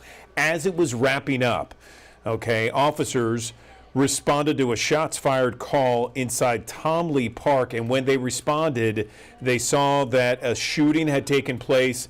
A person was down and a suspect took off. Well, they just made an arrest here. This is 18-year-old Latoriana Lindsay. She has been arrested, charged with first-degree murder. She, as according to homicide investigators with the Memphis Police Department, is responsible for that shooting that took place Sunday night, April 13th, just before 7 o'clock. Inside Tom Lee Park, a 17-year-old died, was pronounced dead on scene, and she has been labeled the suspect. This is video from that scene when it took place. Again, the Food Truck and Culture Festival was wrapping up when that shooting took place. An awful situation that took place then. But again, 2 weeks later, roughly 2 weeks later, police have identified Latoriana Lindsay as the person who pulled the trigger. She has been charged with first-degree murder. We're continuing to follow this here on Action News 5's digital desk and actionnews5.com. Other news that we are following here at 8:54 on your Wednesday morning. Testimony against 3 former Memphis police officers charged in the beating death continues in just a few minutes. The beating death of Tyre Nichols continues at 9 o'clock. It'll be day 3 of the state trial. Yesterday, Desmond Mills Jr. took the witness stand, testified for hours, admitting that the group of officers went too far. He revealed in his testimony that the Scorpion unit seen on video failed to intervene, even though he said Tyre Nichols posed no threat. Sky Cop video shows the officers punching Tyre Nichols while holding him down after Nichols ran from the initial traffic stop. Desmond Mills admitted he was angry when he used his baton 3 times. Attorneys asked Mills about his thoughts after seeing Nichols beaten and then propped up against the police car. Mills has pleaded guilty on both federal and state charges. No word now who will be called later today to testify. Elon Musk's xAI, home to one of the most powerful supercomputers in the world, based in Memphis. Supporters say it has the potential to reshape the area with high-paying tech jobs, creating a digital delta. Today, Shelby County Commission expected to get an update from the TVA and MLGW about energy usage. Tennessee Valley Authority Board of Directors agreed to supply power to Elon Musk's xAI facility in South Memphis. xAI's power usage is something that they are concerned about, certainly something that the community is concerned about. MLGW continues to stress xAI won't put a strain on the grid. 15 of the 35 turbines are in use, according to Memphis Mayor Paul Young. It is something that we'll watch later today. Memphis Police relaunching its Operation Code Zero campaign to restore safety across the city of Memphis. Last week alone, there were 22 shootings that resulted in 12 deaths across the city of Memphis. Break from posting, MPD once again sharing the message, enough is enough. Officers targeting illegal guns, drugs, violent offenders. They say, if you break the law, expect consequences. Launched in February of last year, Operation Code Zero floods high crime areas with officers. And MPD says it's making a major impact. The deputy chief says creating a safer area and a safer Memphis takes more than just police. It takes the whole community working together. City of Memphis and the Memphis Police Department now teaming up with the U.S. Attorney's Office to cut down on gun violence, bring federal charges against repeat gun offenders. Violent crimes like aggravated assault down 13%. But in the month of April, there have been more than 30 homicides. And homicides are up in the city of Memphis, according to data. Memphis city leaders also working on other steps to create growing spaces in Memphis, new downtown parking initiative to stream parking costs, and an ordinance to make parking garages safer. Again, there's a news conference scheduled today to explain the new partnership with the U.S. Attorney's Office and city agencies. Streets near Claiborne Temple downtown still shut down as investigators trying to piece together exactly what caused the fire that destroyed the historic church. It was built in 1892, closed in 1999. Since then, there's been an effort to restore the building. It was bought in 2015. $6 million renovation began in 2023. The church owners we reached out to possibly talk about renovations, what they think could have caused the fire. They hope to release more information soon. Let's talk about the Oak Court Mall and the old Macy's. They're set to be demolished. It's all part of a project to redevelop the property with direct involvement from local Memphis investors. The mall was bought by local investment group Pogue Group in 2023. They purchased the Macy's along with it. The project's still in very much the early stages, but the investment group says that they envision a dense walkable area, retail stores, shops, apartments. They will share detailed plans with the city and county on Friday. They say the Macy's will be demolished later this year. Oak Court Mall demolition won't happen until next year. They did share that the Dillards would still remain there, along with Pinnacle Bank and the office building for the mall. Let's get another check of our forecast as we take another live look from our High Five camera here in Midtown Memphis. Kind of cloudy out there, hazy, 71 degrees. As it approaches the 9 o'clock hour, meteorologist Patrick Ellis has your forecast on the digital desk. Here on the Action News 5 digital desk here on a Wednesday morning, a back and forth between clouds and sunshine expected here to get through the mid portion of the week. Temperatures topping out in the middle 80s. A chance for a pop-up shower this afternoon or storm. The better chances will likely come in after sunset as we start to see a surge of moisture coming up along a stalled frontal boundary nearby. That'll keep the weather unsettled as we head towards the middle and latter portion of this week. A little breezy this afternoon, some gusts around 30 miles per hour, not completely off of the table. As I mentioned, an unsettled pattern to round out this weekend. It really starts late today, continues through Thursday, and lingers into Friday before finally clearing out for the upcoming weekend. Now, as far as today is concerned, the marginal risk, level 1 out of 5 risk, is going to be generally near and west of the Mississippi River, and that comes by way of storms that will come late today. I'd say even after sunset, but there will be a few storms even before that. Getting into your Thursday, more scattered activity of showers and storms. There's a slight risk, level 2 out of 5, but don't think that this is, I think this may be a little bit overplayed for Thursday, but still some wind and hail not completely off of the table here as we go into not just today, but also tomorrow, and the potential for some localized flooding and low-lying poor drainage areas. First alert futurecast showing the clouds this morning, sun breaks, a few hit and miss downpours developing through the course of the afternoon hours. We might have one or two that could get a little feisty with some gusty winds and frequent lightning with them.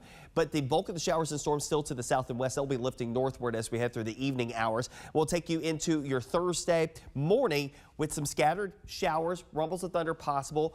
More scattered activity expected through the afternoon and early evening hours as our frontal boundary moves through the area. Now, this particular run of the model, not as antsy to get storms going across our area, but there's still a chance nonetheless that we'll have to tangle with, and I think that there will be at least a risk for some rain and storms that will come pivoting across the area along that frontal boundary.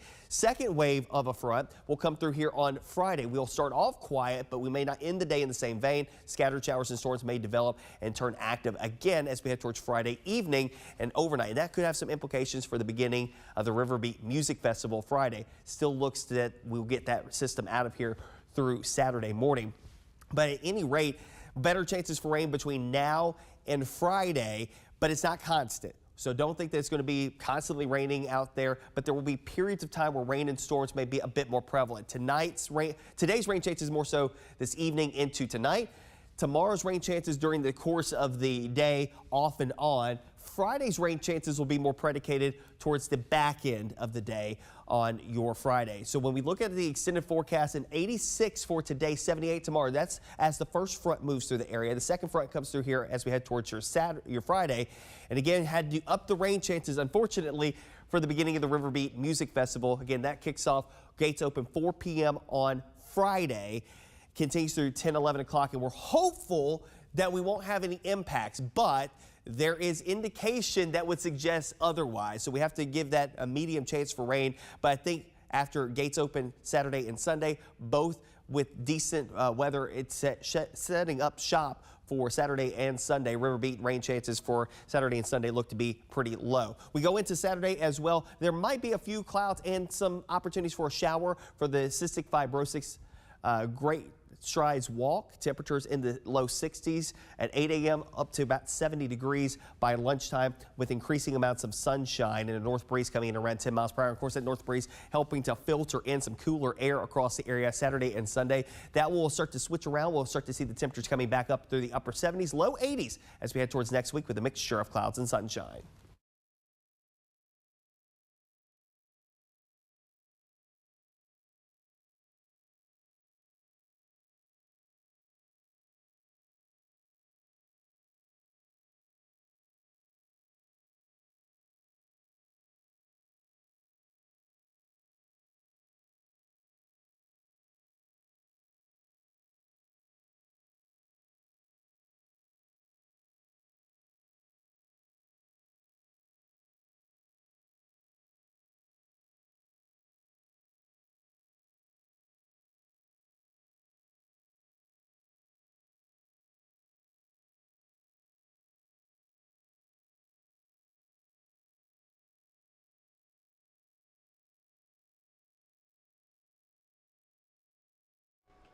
Good morning. Welcome back to the Action News 5 digital desk.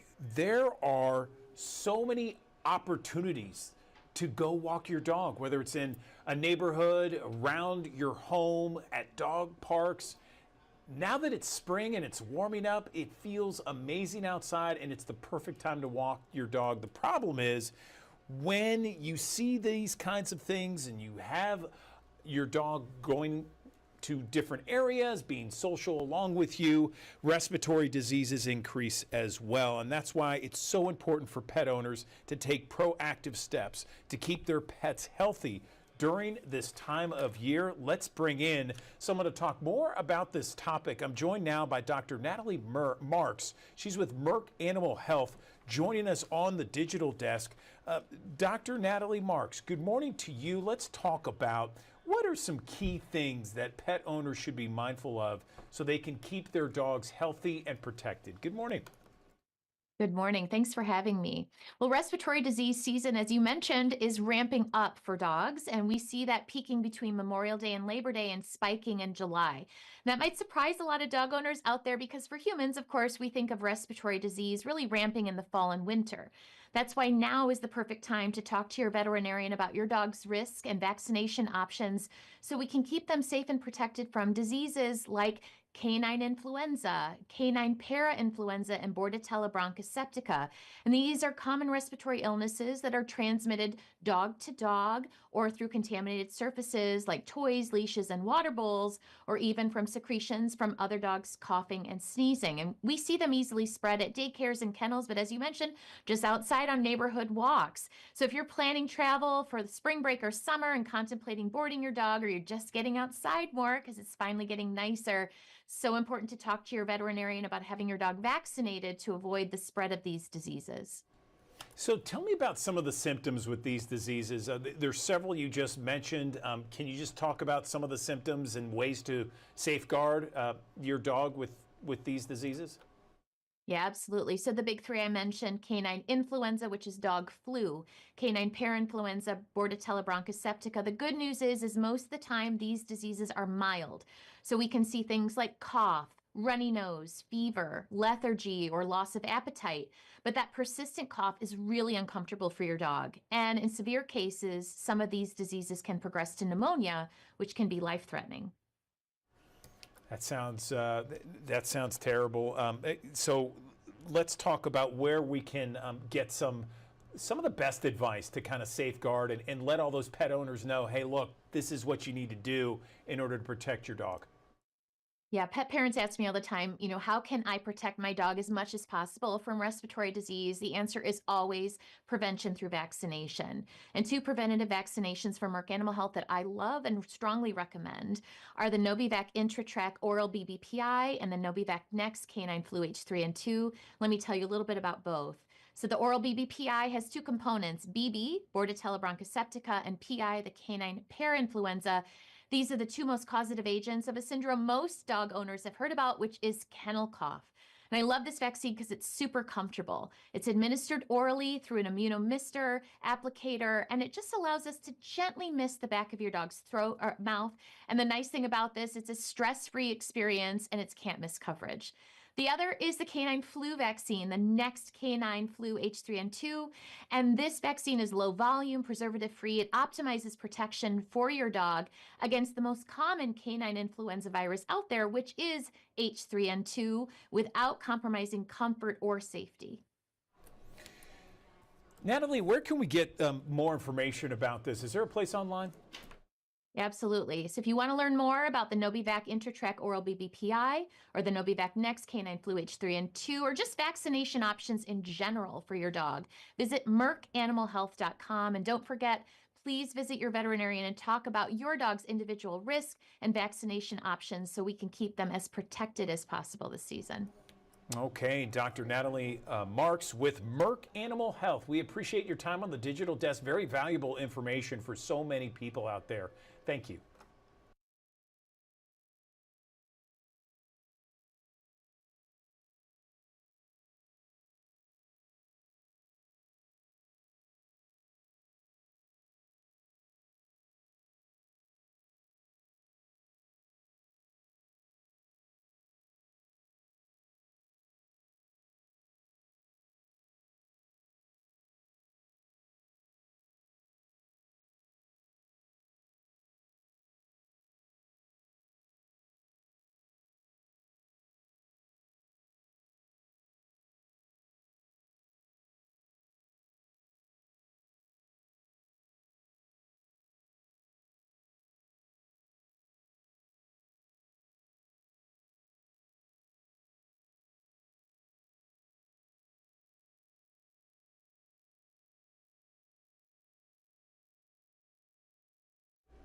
Good morning. Welcome back to the Action News 5 digital desk. We are just a few days away from this. Yes, another amazing festival, music festival downtown. Of course, the Riverbeat Music Festival is the first weekend in May 2nd, 3rd, and 4th at Tom Lee Park. Some amazing bands, quite the lineup for Friday, Saturday, and Sunday, all set, all ready to go for Memphis, Mid-Southerners, and everyone across the region. Let's talk about tickets, parking, music lineup, and what's new this year, what to expect downtown with Lawrence Boone Mitchell joining me on the Action News 5 digital desk. Boo, great to see you again. So tell me about Riverbeat this year. What's getting you the most excited about the lineup? Good morning. Good morning, Andrew. Man, this is always such a good festival. I'm really excited about Missy Elliott because I've never seen her. I just remember years ago her first song, Super Duper Fly, had a And People sample that was recorded here in Memphis, Tennessee, I Can't Stand the Rain. And she just has such a killer show. I've only seen videos, so I'm real excited about Missy, about Anderson. The Killers is like, the soundtrack for a generation. Their music was on the radio just constantly, and as well as the local acts. This is literally my favorite festival anywhere in the world. Yeah, I love it. I love it. Kevin, opposite ends of the spectrum. Sometimes it's going to be really hot, sometimes it will be cold. So if, as we did yesterday, if there's anything that we can do as far as your comfort, please let us know.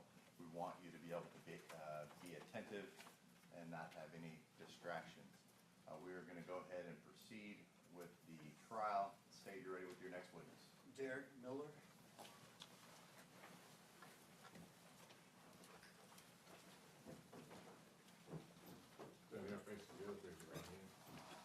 Sir, do you solemnly swear or affirm that the testimony you give today will be the truth and nothing but the truth, so help you God? I do. All right, please have a seat, sir.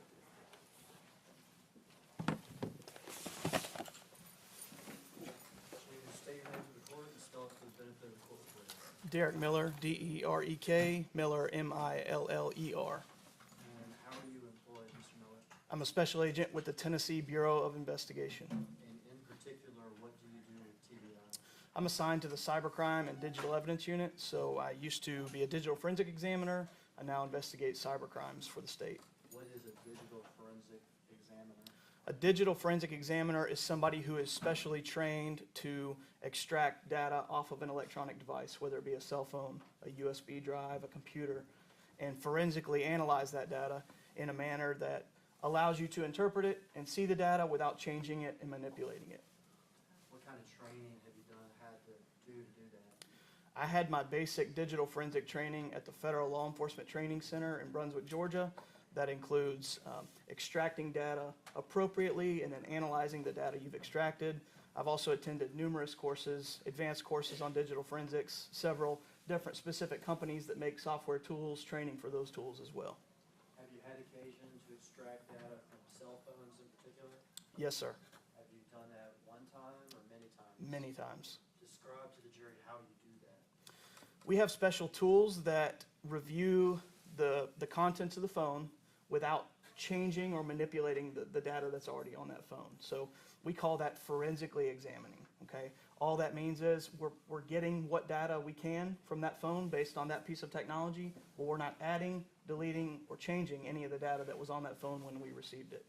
Do you continue to receive updated education and training with regard to extracting information from cell Yes. phones? Have you had occasion to testify in court about cell phone extractions that you've done? Yes. Have you had occasion to testify more or more than once? Oh, many more times than once. Have you ever been tendered to the court as an expert in this digital examination? I have. Your Honor, I would tender Special Agent Miller as an expert in digital forensics. Any objection? No objection. All right, so tender. I want to call your attention to the case involving the death of Tyre Nichols.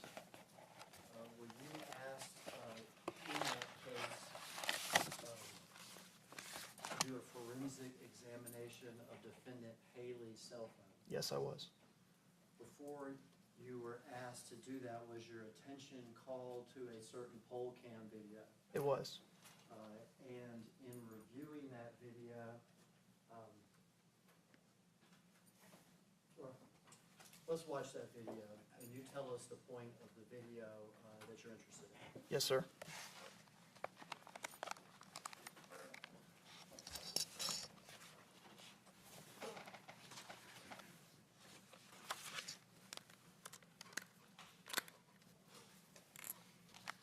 For the record, this is a poll cam video from the incident location.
It's coming up here in just the next 30 seconds. What is it that we're looking for? The individual standing in front of Mr. Nichols has his light turned on him. He walks away, then he's going to step back up and kind of lean down with his light on Mr. Nichols. It looks like he's got a phone in his hand.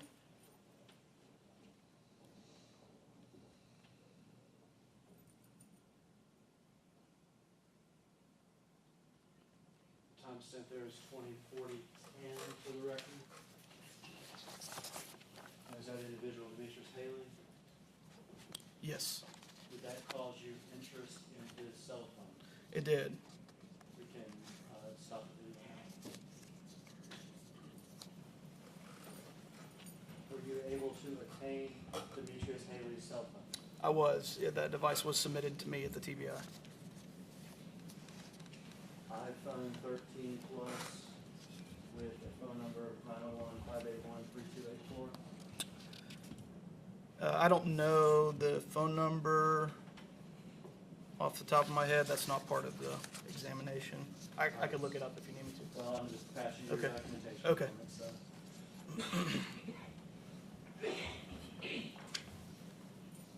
Yes, sir. Yeah, tell me what that is.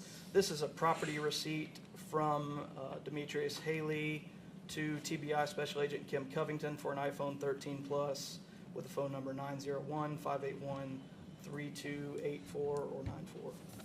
If we could introduce that as state search number exhibit numbers, 2 pages. Any objection? No objection.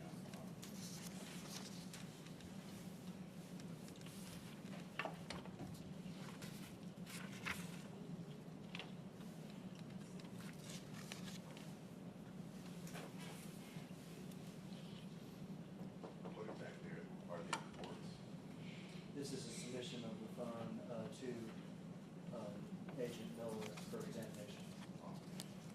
So the two TDI receipts with phone information marked as exhibit 17. Did you also obtain a consent to search from Mr. Haley with regard to this phone? A consent to search was obtained. That was not something that I did. I passed you a document. Okay. I snuck it in on you here. I'm sorry. That's correct. Yeah, this is a TBI, Tennessee Bureau of Investigation consent to search form signed by Demetrius Haley for an iPhone 13 Plus. It looks like he provided his passcode, signed by him and TBI Special Agent Kim Covington. We could offer that evidence as state search number exhibit. Okay. TDI consent search marked as exhibit 18.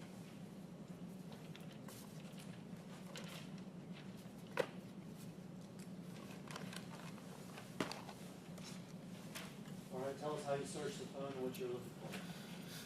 For this device, we used what's called a gray key. It is a specialized tool that was invented to extract data in a forensic manner, as I described earlier, from Apple iPhones.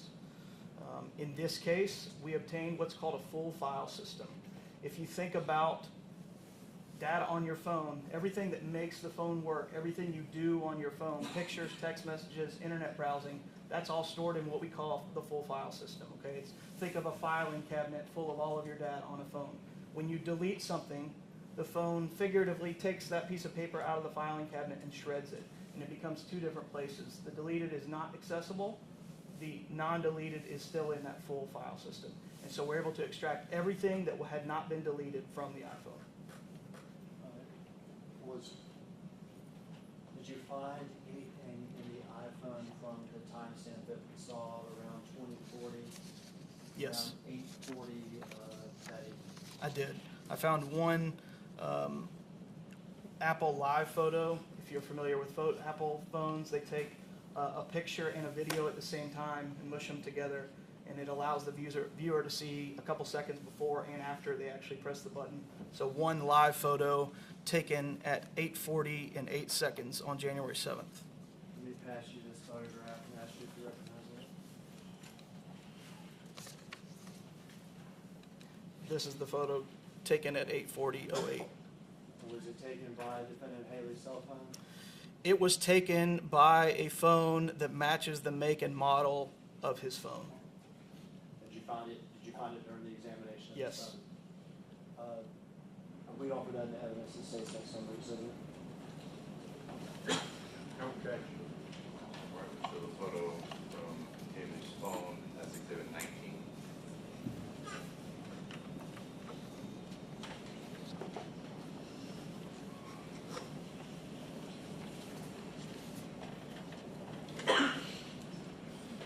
Can we publish this exhibit, John? Yes, sir. Publish an exhibit 19 for the record.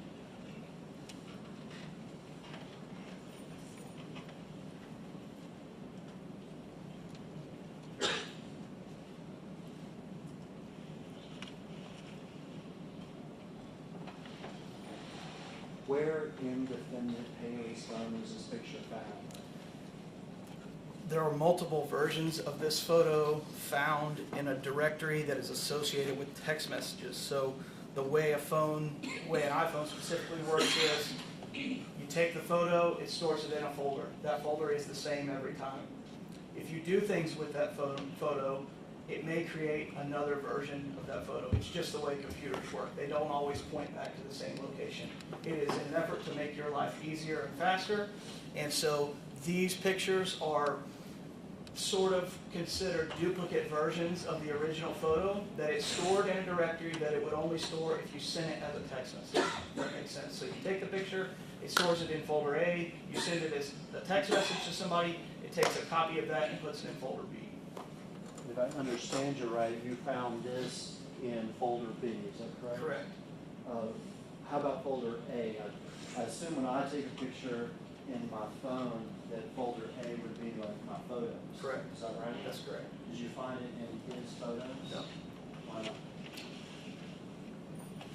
There could be a number of reasons. Presumably, the simplest answer is that it had been deleted. Deleted from file A, which is my photos or whatever, they call it. What is file B?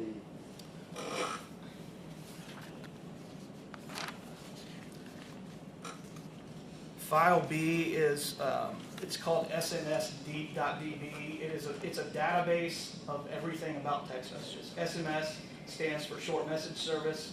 It's old technology. When you used to send a text message of literally just text, it was called an SMS, a short message service.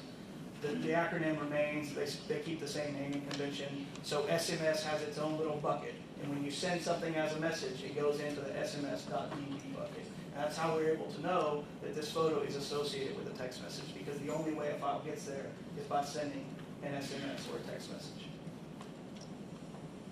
Take the photo, it goes to my photos, but I deleted it out of my photos, but I've sent it in a text message.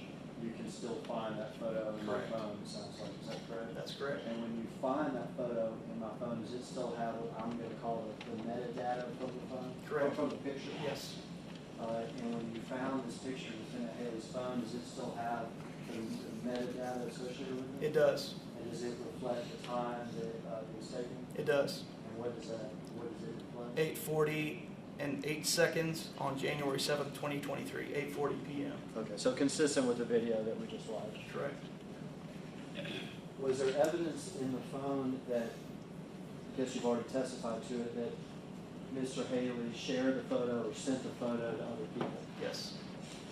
Is there evidence in the phone how many times he shared the photo with other people and when? Based on the number of files in the SMS.db directory, the folder B, as I mentioned earlier, it appears that the photo was shared at least 11 times, although we found conversation with 8 individuals about that photo. Shared up to 11 times, is that correct? Correct. But it says you found 8 people. Correct. In what time period is this photo shared? The first message relative to the photo is at 8:43 p.m. on January 7th, 2023. Okay, so that would be about two or 3 minutes after it's taken. Correct. How about when you said there some of these shares have associated text messages. Yes. I'm not going to ask you about those associated text messages, so I don't want you reading those. But if you can tell me when each share occurred, I appreciate that. The first share, using your words, the first time that there's a conversation about the photo is at 8:43 p.m. That is a message with two individuals. The next message would be at 9 p.m. The next one also at 9 p.m. The next one would have been 10:19 p.m. Excuse me, 10:50 p.m. The next one 10:51. The next one 11:07 p.m. That's it.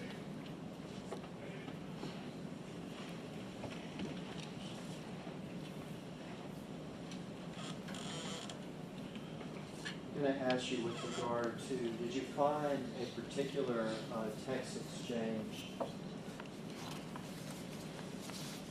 that you have, that we printed out here before today?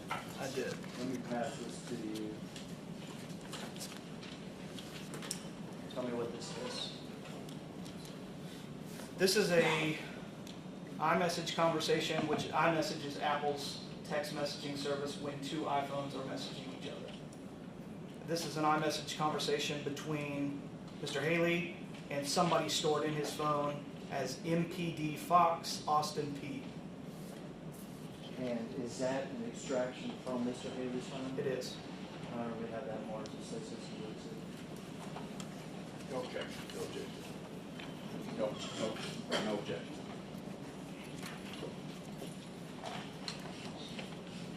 So the page text thread as exhibit 20.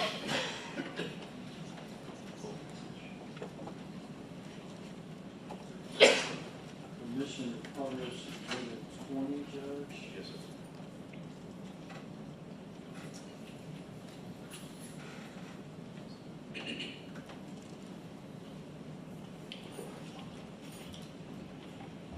All right, tell us what we're looking up here. The top part is just information about the conversation. So in total, what you see the display names, local user is Mr. Haley's phone. MPD Fox Austin P is the other person in the conversation. You see number of participants is 2. The number of messages, 87, is how many messages exist in total between these two people. It's not worried about how many that you're about to see. It's 87 total. If we looked at everything those two people have ever done. The first message between them was November 16, 2022, and the last message, January 8th, 2023. So the very first time they texted with each other about whatever, obviously Right. nothing had to do with this, Correct. would have been November the 16th of 2022. That's correct. These messages we're looking at here are from January 8th of 2023. Correct. And is 6:05 p.m. correct? No, it would be 12:05. UTC time is 6 hours ahead of Central Time. So this would be at noon, essentially 12:05 p.m. Noon on January 8th. So if the incident with Mr. Nichols happened on 1/7 at approximately 8:30-ish, then this is the next day at noon. Correct.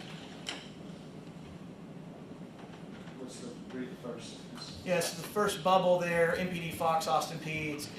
This is meant to represent, the view of your phone. MPD Fox Austin P sends Mr. Haley a message that says, "Who beat dude up last night?" So gray in this iMessage conversation is Miss MPD Fox Austin P. Blue represents Mr. Haley's phone. So he says, "Who beat dude up last night?" Mr. Haley's phone responds, "Us." So that's incoming, who beat dude up last night? Correct. And then a response from Mr. Haley's phone that says us. Correct. You can read the rest. They MPD Fox Austin P says they relieved some folks. FR, that is my interpretation of that, means for real. Mr. Haley's phone says, "Yeah, 6 of us." MPD Fox Austin P says, "Damn, I don't understand why though." Mr. Haley's phone says, "I guess it's just procedure." IDK, meaning I don't know. MPD Fox Austin P says, "Shit stupid, keep y'all head up, Brody. The city needs y'all. FR, again, for real, for real." Mr. Haley's phone says, "Appreciate it, bro." You're pretty good at the text lingo. I've got to Google that stuff sometimes. I'll get an FR, I have to Google and see what questions? No further questions, sir.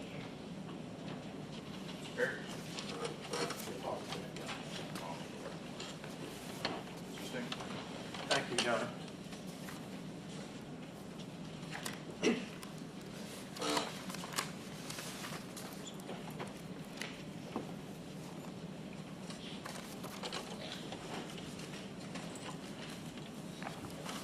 Good morning. Morning, sir. Agent Miller, That's fine. Yes, sir. do you need a moment to Nope. straighten stuff out? Nope, yes, sir. Mike Stengel, I represent Demetrius Haley.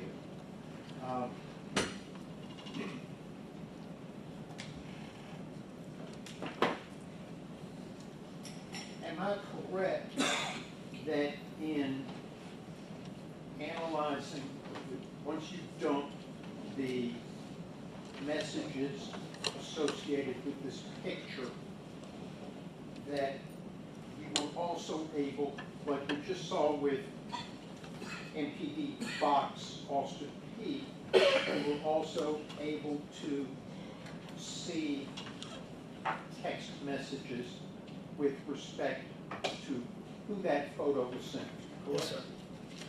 And you were also able to identify, let me make sure I'm correct. For instance, talking about the text with MPD Fox Austin P. That identification comes from, that's how that phone number is stored in this phone, correct? That is correct. So that could be anybody. Yes, sir. Okay, it could be Mike Stengel, but stored as MPD Fox Austin P. With respect to the several people you said were involved in text messages with this photo and Mr. Haley's phone, did you investigate who the recipients were? That is not something that I did. No, sir. So you are able to tell what contact, stored contact name this phone engaged, it stuck with the phone, correct? Correct. And am I correct that several of those, and you just, the first one, it was at 8:43, that was with two people, so that was sort of a three-person conversation. Correct. Yes, sir. And later on, am I correct that some of those texts were sent to people that the phone identifies as MPD somebody? Correct. Okay. More than one went to somebody, different people identified by MPD, correct? That is correct. Were you able to determine, like with MPD Austin, MPD Fox Austin P, whether that meant Memphis Police Department? No. All I know is what's represented in the phone, just like you talked about a minute ago. Okay. And some of the recipients of that photo had questions or comments about it, text questions or comments about it, correct? Correct. And at one point, in response to one of those questions, Mr. Haley texted that he grabbed his partner's gun, correct? That is correct.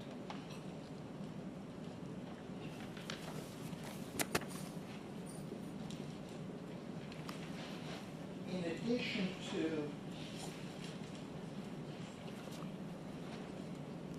forensic examination of Mr. Haley's phone, in connection with this case, you also examined at least two other phones, correct? That is correct. And one of them belonged to Tyre Nichols, is your understanding, Yes, correct? sir. Correct. And when you did that, with respect to Mr. Nichols' phone, you were focused on GPS location of the phone during a time period 8:15 or 8:20 p.m. on January 7th for a while after that, correct? Yes, sir. And as a matter of fact, you plotted out a chart of the GPS location of that phone, correct? Yes, sir. And am I correct that several of the dots on your chart are at Ross and Reynolds? I'd have to see it, sir. I'm not sure. There was a photo of the totality of the dots as well as a video file which displayed the dots in chronological order. I'm going to approach your representative.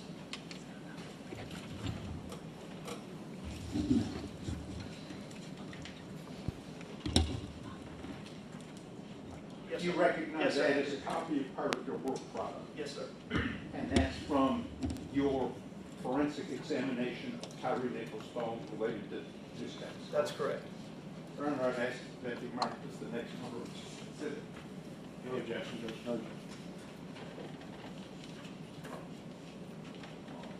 Show the report on Mr. Nichols' phone at exhibit 21.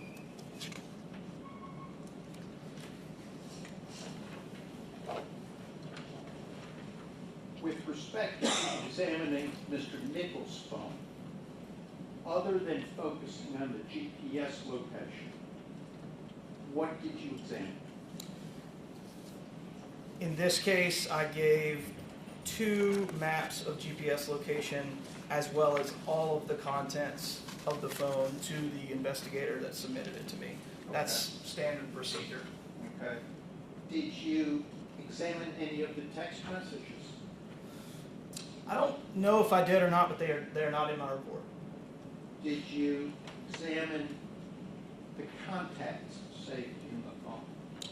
Again, I don't recall that, but everything from the phone was given to the investigator, who is more intimate with the case than I am, for that reason, because I don't know what is of relevance to the case.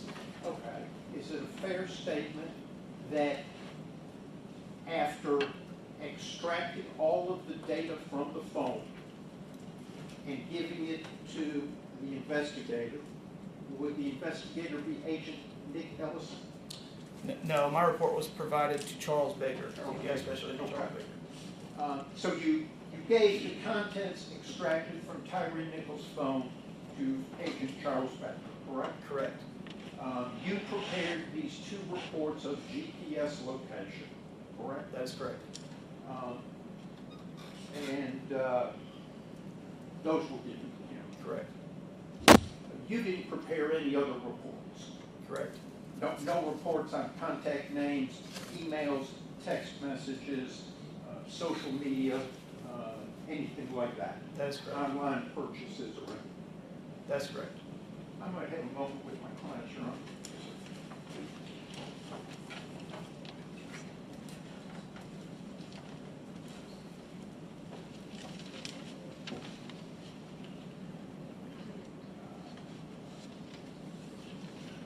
Pass the witness. Thank you, Your Honor. Your Honor, I have no questions. Thank you. Mr. Stingle asked you about the contact names that it was sent to. Do you have a list of those names? I have it on my computer. Do you remember that? Do you remember the names it was sent to? Oh, on Mr. Haley's phone? No, I'm sorry. Yeah, I wasn't. Yes. Asked you about Mr. Nichols' phone at the end. Yes. But no, I'm sorry. I should have mistook myself. I was asking about Mr. Haley's phone. The contact names or contact information related to the photo? Yeah, we Okay. did a photo sent to in his list. I do have those. What are they? The first one is, let me summarize all of these. I have a name that is stored in the phone associated with the phone number. So for every one of these, I have the phone number, which is a factual thing, that is what it is, and then the name that Mr. Haley's phone associates with that number.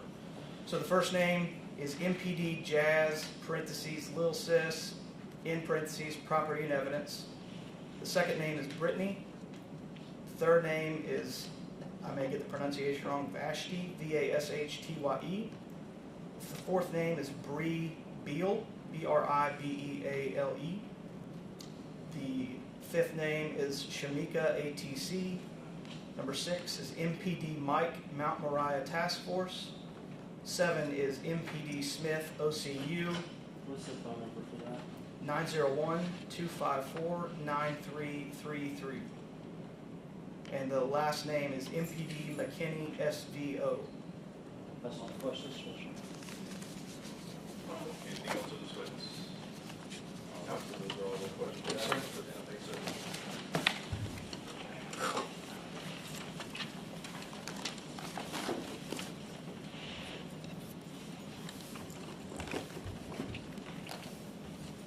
Thank you all.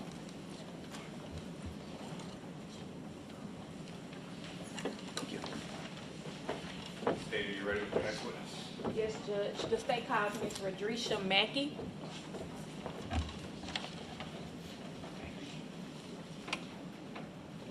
Ms. Mackey, will you step this way, please?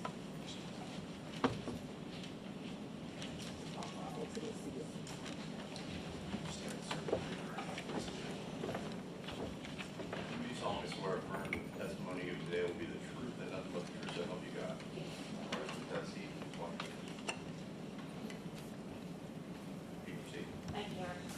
Ms. Mackey, will you please say and spell both your first and last name for the court reporter? Yes, my name is Rodrisha Mackey, R-O-D-R-E-S-H-A, last name Mackey, M-A-C-K-E-Y. Ms. Mackey, I know this is probably obvious, but do you work for the Memphis Police Department? Yes, I do. And as part of your job working with the Memphis Police Department, do you maintain and preserve records? Yes. Will one of those records be an oath of office? Yes. Can you tell this jury what an oath of office is? It's when the officer make a promise to perform their duties. And when is that oath administered? Upon graduation. And is it part of Memphis Police Department policy to maintain those records? Yes. Did you bring those records with you here to court? I did. Can you open that envelope, I believe, that you carried? And take a look at the contents.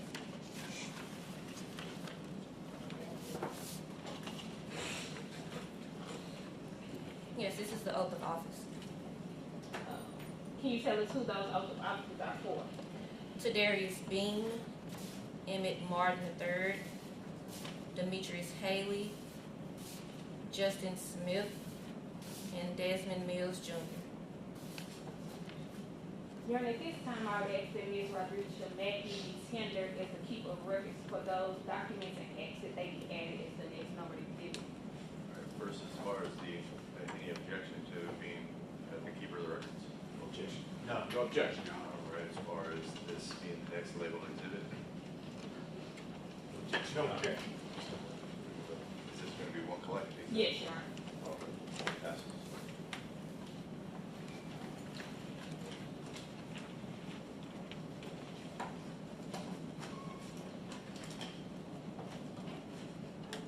We'll show 5-page oath of office as exhibit 22.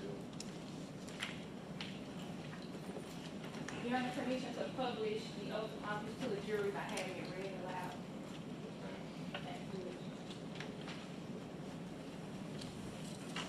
Memphis Police Department oath of office, last name Bean, first name Tredarius. Section 133, basic recruit. I do solemnly swear that I will support the Constitution of the United States, the Constitution of the State of Tennessee, the laws and ordinances of this city, and that I will faithfully comport myself while in office. So help me God. Signed by Mr. Tredarius Bean on the 14th of January, 2021. First name Emmett, last name Martin, section 125, same language. I do solemnly swear that I will support the Constitution of the United States and the Constitution of the State of Tennessee, the laws and ordinances of the city, and that I will faithfully comport myself while in office. So help me God. Signed by Mr. Emmett Martin. Demetrius Haley, basic recruit 133, same language. I do solemnly swear that I will support the Constitution of the United States and the Constitution of the State of Tennessee, the laws and ordinances of this city, and that I will faithfully comport myself while in office, so help me God. Signed by Defendant Haley. First name Justin, last name Smith. I do solemnly swear that I will support the Constitution of the United States and the Constitution of the State of Tennessee, the laws and ordinances of this city, and that I will faithfully comport myself while in office. So help me God. Signed by Defendant Justin Smith. Last name Nichols, first name Desmond. I do solemnly swear that I will support the Constitution of the United States, the Constitution of the State of Tennessee, the laws and ordinances of this city, and that I will faithfully comport myself while in office, so help me God. Signed by Defendant Desmond Mills. Ms. Megan, with those having the oath of office that every officer takes upon graduation. Yes, ma'am. Just this time I'll pass the meeting. No question, John. No question. No question, John. Thank you.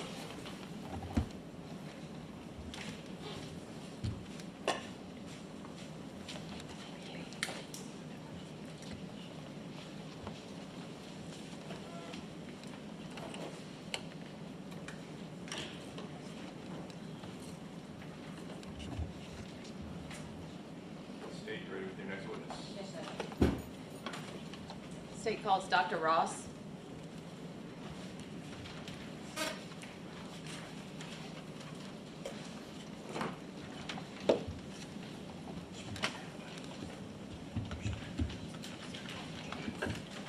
Step forward, Dr. Ross.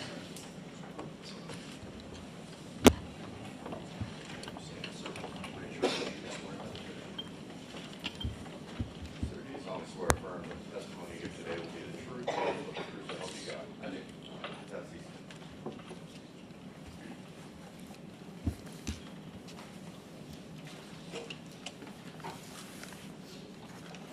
Dr. Ross, will you state and spell your first and last name for the jury, please? Marco, M-A-R-C-O, Ross, R-O-S-S, Dr. Ross, where are you employed? at the West Tennessee Regional Forensic Center How long have you been there? since March of 2007, What is your current title or position?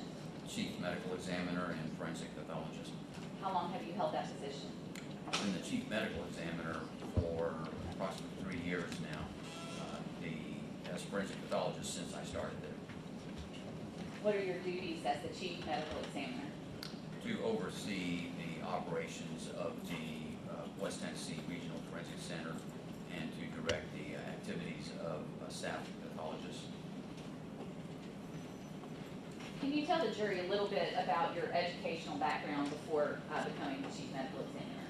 I received my medical degree from Tulane University in 1985. I then completed a residency in general surgery at the University of South Carolina in 91, and then served as a surgeon in the U.S. Navy from 91 to 95. Following that, I completed a residency in anatomic and clinical pathology at the University of Vermont in 1999, and a forensic pathology fellowship at the University of North Carolina in 2000. Following that, I served as a medical examiner in Phoenix, Arizona for 2.5 years, then in Spokane, Washington for 4.5 years before coming to Memphis. And as part of your duties, are you a member of any professional societies, or do you have any certifications or licenses along with your position? I'm currently licensed to practice medicine in the state of Tennessee, and I am board certified in anatomic and clinical pathology as well as forensic pathology, and hold memberships in the National Association of Medical Examiners and the American Academy of Forensic Sciences. Dr. Ross, can you tell the jury a little bit, as a medical examiner, what do you do on a day-to-day basis? What are your actual job duties? We are responsible for evaluating those deaths that occur either due to unnatural means or are sudden and unexpected deaths, or deaths that occur without the attendance of a physician. Do you perform autopsies? Yes. And tell the jury a little bit about how you go about doing that. When we perform an autopsy, that is an examination of the body, both the outer surfaces and internal structures of the body. We start by examining the outer surfaces and removing clothing, looking at skin surfaces, looking for evidence of disease and injury. Then we proceed with an internal examination, which means making incisions in the chest, abdomen, and head in order to examine the internal structures, organs, and tissues of the body, also looking for evidence of disease and injury. Dr. Ross, in your career as a forensic pathologist, approximately how many autopsies would you say you have performed? I'm on the order of about 5,000 autopsies at this point in my career. And in the course of your duties as a medical examiner, have you had occasion to testify in court? Yes, I have. Have you testified here in these state courts? Yes, I have. Have you testified in this court in particular? Yes, I have. Have you testified also in federal courts? Yes, I have. Your Honor, at this time, I would tender Dr. Ross as an expert in forensic pathology. Any objections? No objections. No objections, Mr. Smith. So voted. Thank you, Judge. Can you tell the jury, you just described what an autopsy is and what you do. When you go about performing an autopsy, do you have occasion sometimes to review additional records? Maybe if the patient transferred to you from a hospital, on occasion would you look at hospital records? Yes. Would you look at ambulance run reports if that was available? Yes. And does that information come to your office, or is that something you have to request additionally? We usually have to request it on occasion if it comes by other means, but usually we actually request it from those sources. And you describe for the jury generally what an autopsy is. When you do that autopsy, do you, when you make your findings, do you also prepare sometimes diagrams that go along with that report? Yes, part of the autopsy includes making notations, usually on diagrams, at the time of autopsy, and those will often get incorporated at least into the case file, not into the report itself. Do you take photographs during the autopsy as well? Yes, we do. Those photographs often document injuries or the findings that you make. Correct. In each autopsy you perform, is that autopsy given a unique identifying number? Yes, it is. And in the case today, we're interested in autopsy 2300-0074. Are you familiar with that autopsy? Yes, I am. And who was the patient in that autopsy you performed? Tyre Nichols. And in this particular case, did you prepare that full report we've just been discussing? Yes. Do you recall, as we just mentioned in the case of Tyre Nichols, did you have occasion to review additional hospital records? Yes, I did. I want to pass you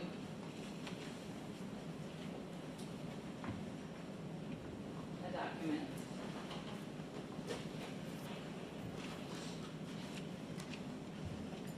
And Dr. Ross, if you'll pull it, read that and tell me if you recognize what that is.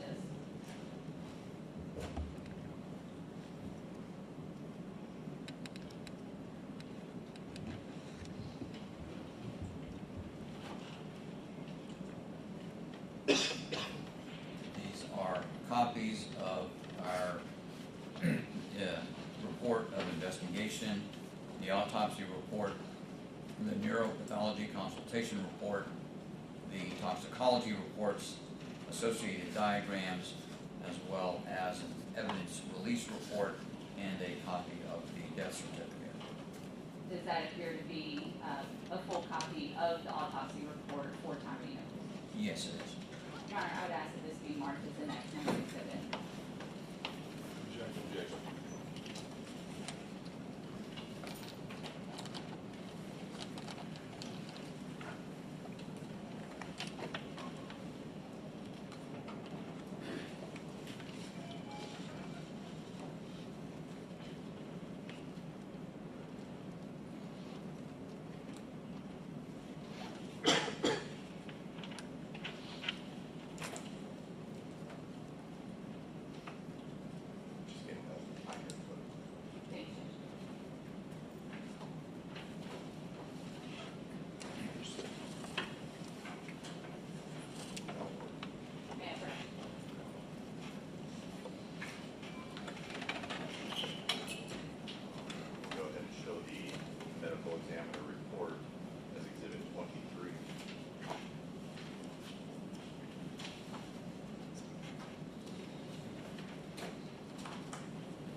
Ross, did you bring your own copy of that report with you for today? Yes, I did. When was this autopsy performed? It was performed on January 11, 2023. And who performed this autopsy? Myself and Dr. Laura Batwell, who was a fellow in training at the time. I pass you a photograph.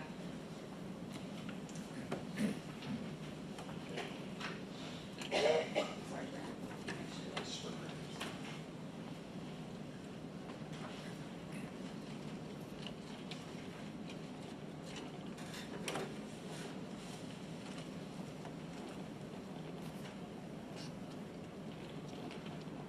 Dr. Ross, do you recognize this photograph? Yes, I do. What is pictured there? It's a photograph of the face of the deceased Tyre Nichols taken at the time of autopsy. Does it also have that specific autopsy number that you mentioned earlier? Yes, it does. And does every photograph that's taken during the autopsy have that identifying number in it? Yes, it does. Your Honor, I would ask this be marked as the next Any objection? No objection. We'll show the photo of Mr. Nichols' face on the autopsy as exhibit 44. Your Honor, permission to publish? Yes.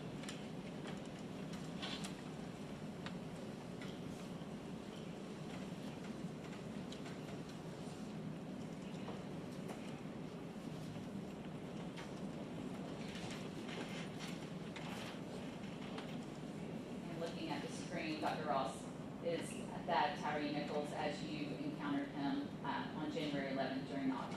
Yes, it is. Dr. Ross, you mentioned when you go about to perform an autopsy, you first start with an external examination and then do the internal examination.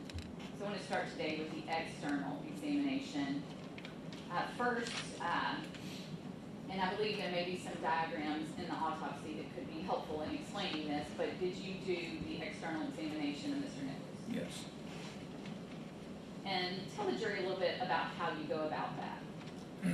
We just look over the surfaces of the body. We evaluate for any irregularities or abnormalities on the skin surfaces, make notations of things such as size, color, and distribution of any of the abnormal areas. Did you find such abnormal areas in this particular case? Yes, we did. And did you document those? Yes, we did. And did you diagram them? Yes. Photograph? Yes. I want to draw your attention to one of those diagrams within the autopsy. I believe there are several diagrams, but the one in particular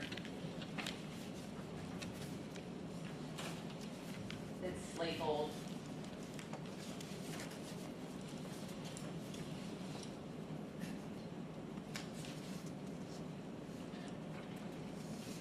first, let's start with external evidence of injury.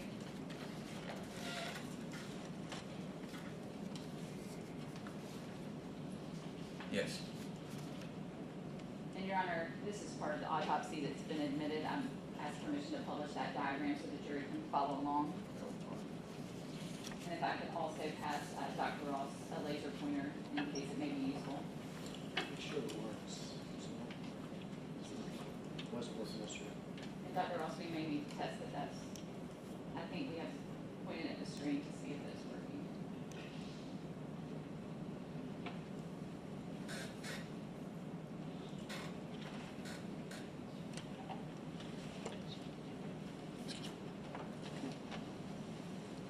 Dr. Ross, if I may have it back, you can maybe. Thank you.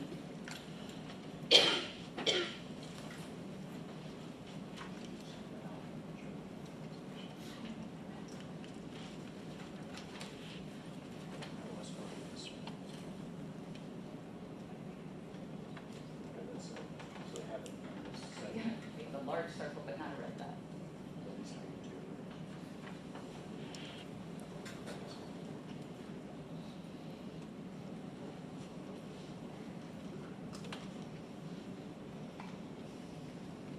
Well, Dr. Ross, may have to do it without a laser pointer.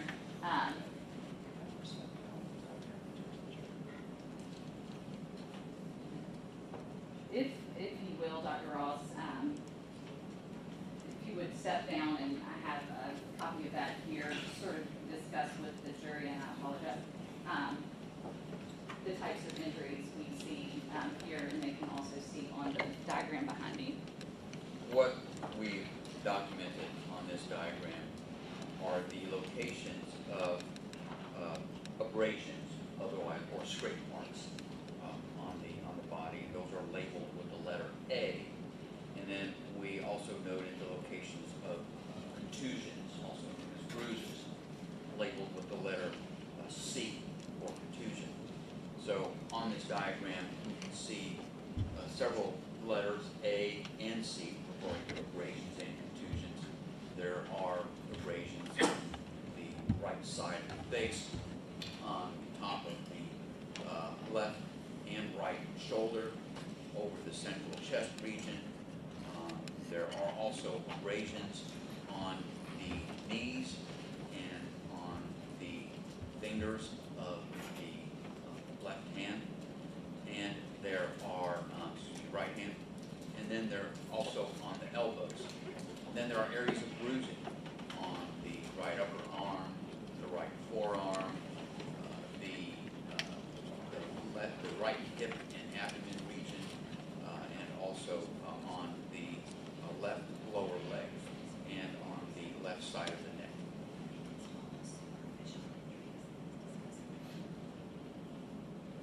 And those injuries you just discussed, would these be more what we may refer to as superficial injuries, as you mentioned, bruising, but then the abrasions are just sort of scraping type injuries? This is what we see on the surface of the skin, and some of it remains a little bit more superficial and limited to the skin. Some of it is continuous with deeper injuries of the body. And is that something that you can then learn more about as you do your internal examination? Correct. If you'll resume your seat on the witness stand, I'm going to pass you, Dr. Ross, some photographs of those injuries you just discussed.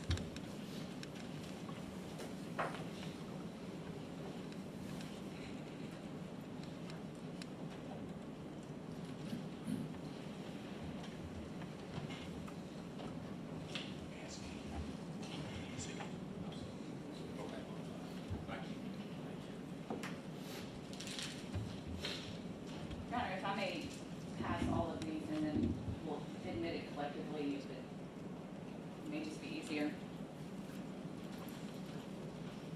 Dr. Ross, the first photograph, can you tell me what you see there? This is a photograph of the right side of the face, showing an area of scrape mark and a little bit of bruising on the right temple region of the face. Thank you. Can you describe the next photograph? The next one is a photograph showing the lips been lifted up so that we can see that there is a broken tooth. The right medial or middle incisor has been broken. The next photograph shows an abrasion on the left elbow. The next photograph shows abrasions on the right knee. The next photograph also shows abrasions to the right knee, just a little bit more, not as close up as the previous photograph. The next photograph shows an abrasion on the left knee. And the next photograph shows abrasions on the some of the knuckles of the right hand. And the next photograph shows abrasions on the top of the right shoulder. And the next photograph shows an abrasion on the left shoulder. And the photographs that you just looked at, are those photographs consistent with the injuries you just discussed in the diagram? Yes, they are. Your Honor, I would ask that these photographs we mark as the next collective exhibit. No, I only asked if you give them the nine, then I think it's nine sequential numbers, the way he read it, just for the sake of the record. 1 through 9. I don't mind it being, that's cumulative exhibit, but it should be, there's not a solution. Well, if there is going to be a cumulative exhibit, there's not going to be a sub number for each of these. It will just be one part of the exhibit. And so if someone's going to reference it, you'll just need to reference exactly what the picture is. So we will 9 photos will show this as a collective exhibit, exhibit 25, the autopsy. Thank you, Judge.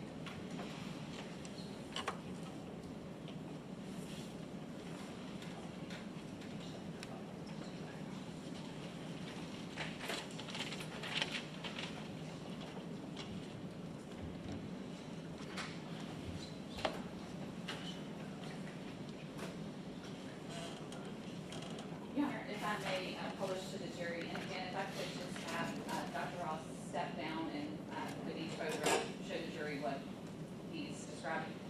Thank you, Judge.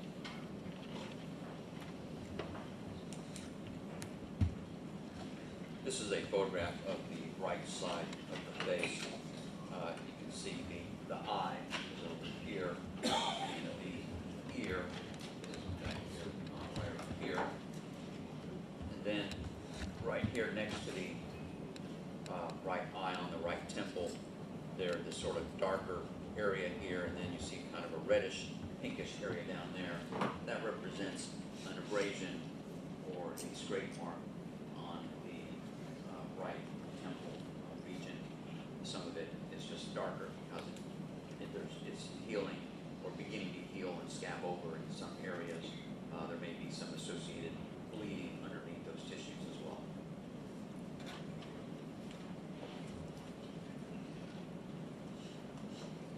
This is a photograph where we have lifted up the upper lip to show that the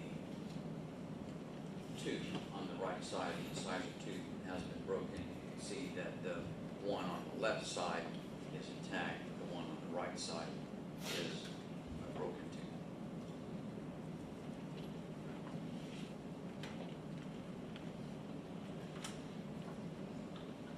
It's a photograph showing the left elbow. Right, and there is an abrasion or a scrape mark on the left elbow. That reddish, pinkish lesion is a scrape mark.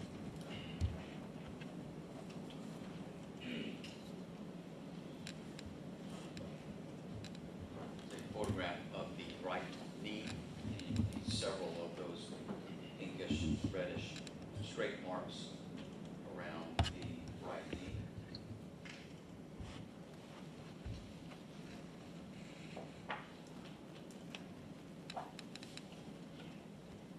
Another photograph of the same injury, just taken further back so you can see it relative to the rest of the leg above and below the knee area.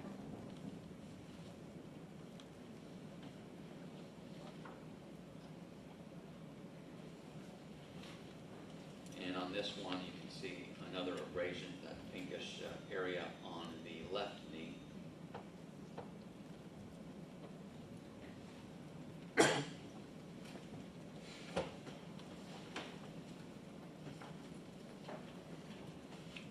And these are some scrape marks on the back or knuckle area of the right hand.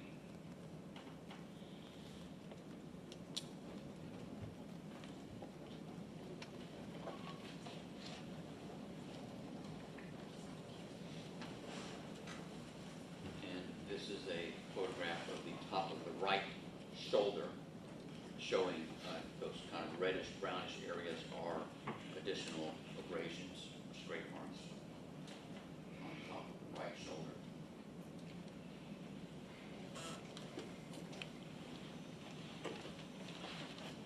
And this is on top of the left shoulder, showing another area of abrasion, that reddish brown area is abrasion.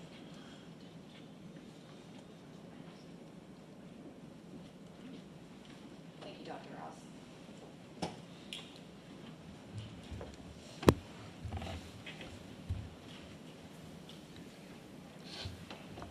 I'm going to draw your attention to another diagram in your autopsy report labeled injuries at the top. If I could pass you, I know you have your report as well. Copy.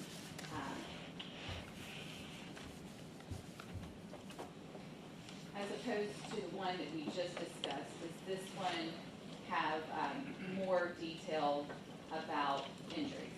Yes, the previous diagram simply showed the locations of the injuries. In this diagram, we are including a description of the injuries, primarily that of size and coloration of the injury. And is that what the notations, on several of these notations, there's numbers out to the side? Can you tell the jury what that? Yes, those numbers refer to the dimensions or size of that injury in inches.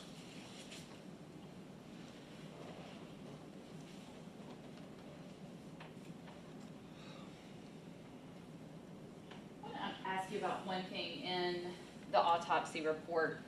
It says that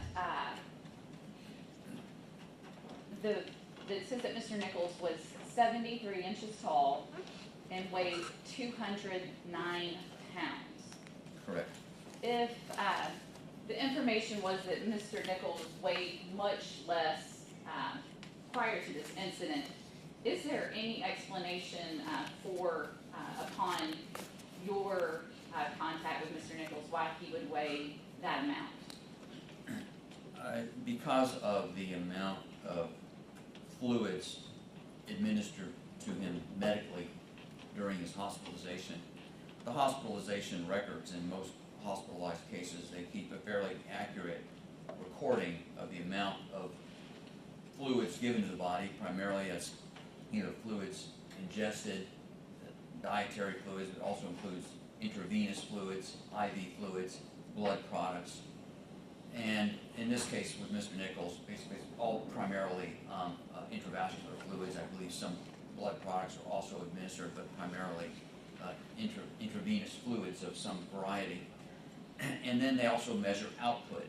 And in this case, it's primarily urine, the amount of urine that occurred.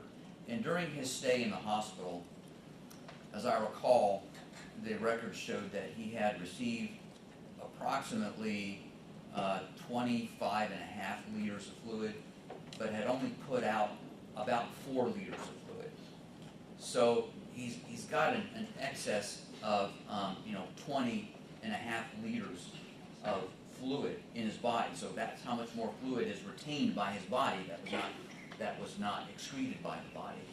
And that amount comes out to about 5.7 gallons, if I remember right. And in terms of weight, that amount of, if that is 5.7 gallons of water, is about 40 pounds. So it can explain why he has so much additional weight, because of all the fluid that he was administered but retained. And the reason he retained all that fluid is because he had a very low urine output during his hospitalization. Thank you for that explanation. We discussed some of his external injuries. Dr. Ross, I want to move now to the internal examination. I want to focus primarily on what your findings were regarding the examination of the head and neck area. Yes. What the internal examination of the head and neck showed was that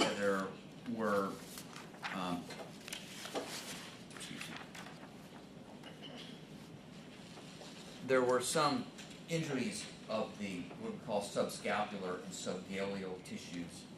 These refer to, on the scalp of the head, you have areas primarily just kind of underneath the skin. Those are the subscapular tissues. And then there's this layer of kind of more fibrous tissue that covers the skull, sort of between the skull and the skin. That's called the galea. And there was blood both underneath that galea layer as well as in the subscapular tissues. And we noted that in the left back of the head, the left occipital region, the left frontal or the left front part of the head, and also in the very extensive area of hemorrhage on the scalp tissues on the right side of the head. In addition to that, there is a muscle on each side of the head called the temporal muscle, and there was a hemorrhage within that muscle on the right side of the head.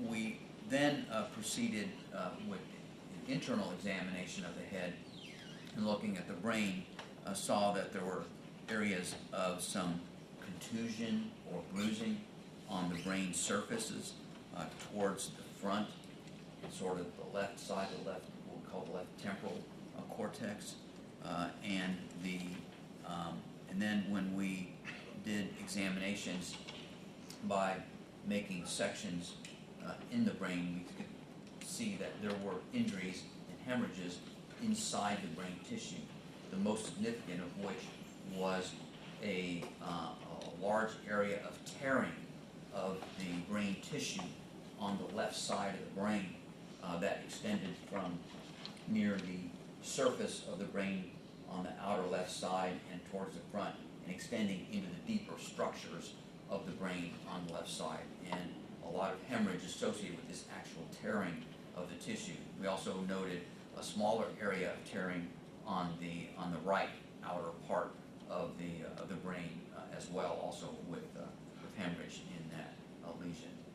Then, as part of the examination of this, we also microscopically looked at the brain tissue and could see that in addition to these areas of hemorrhage that were occurring relating to the contusions or bruising on the surface of the brain, as well as the tearing of tissues on the more internal parts of the brain, we could see what is known as axonal injury. The axons are parts of the brain cells. The brain cells themselves or nerve cells are composed of a body of the cell, the main part of the cell being located in the brain, but then there are axons, which are these long processes that extend from the main part of the cell of a nerve and connect with other cells, other nerves, and down even into the spinal cord. So these axons are important for sending information from the main body of a nerve cell so that it can send an electrical signal or impulse to other nerve cells in other parts of the body. When there are injuries to those cells, you can disrupt those axons, and there are special stains we can use to look at those axons, and that is called axonal injury. And he had evidence of axonal injury in multiple areas of his brain. And based upon the distribution of those axonal injuries, we can determine if it's primarily because of traumatic disruption of those axons, or sometimes those axons can be disrupted by a lack of blood flow to those areas, and that's called more of a vascular type of axonal injury, or it has a vascular pattern. Because of lack of blood flow, you can also get some injury to the axons, but that has a different pattern.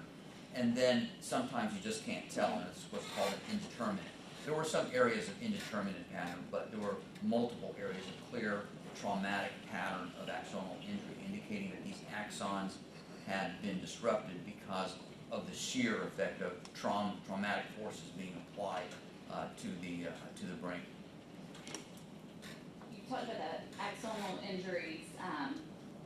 When you discussed the hemorrhaging, but also the tears within the brain, I think in your report it's referred to as torsional injury. It's a type of torsional injury. It's evidence of a torsional injury, which would mean to indicate that the brain itself is not entirely fixed within the head. It can shift because the brain is surrounded by a layer of fluid called cerebrospinal fluid, which allows the ability of the brain to shift around a little bit independently of your movement of the skull. But if your skull or head is forced to move in a manner very rapidly, the brain may have difficulty sort of catching up with that. And when it does, you get different forces that twist on that brain, and that actually tears on the brain tissue, and that's what's called torsional injury. In your experience, Dr. Ross, when have you most commonly seen these types of torsional injuries where you have the twisting and the tearing of the brain within the skull? Most commonly, in my experience, I've usually seen those kinds of injuries, like in car accidents, for example, or people falling off of a height of some sort. Can you explain to the jury why that would happen in a car accident? Again, it's the power of the forces that's involved with the impact on the head, and a lot would have to do with the positioning of the head and where the motor vehicle might impact and how restrained an individual is and whether or not the head itself may impact or not with other parts of the vehicle or independently because of the forces of a motor vehicle. After you completed the initial autopsy portion, and I mean the actual examination of external and internal organs of Mr. Nichols as you described, was there some additional work that had to be done to make these determinations of the brain injuries? Well, I mean, when we looked at the brain ourselves, we did also consult with a neuropathologist, Dr. Polker, in New York, and she looked over our case as well, looked at all of the photographs that we took of the case, as well as we sent her all of the microscopic slides that we had performed on this case. We sent to her for her interpretation. Did you also, after completing the autopsy and conferring with the neuropathologist, did you view the video, any video in this case? Yes. And was that what we refer to as a sky cop video or pole cam video? Yes, I believe so. Your Honor, if I may show that video to Dr. Ross now. Dr.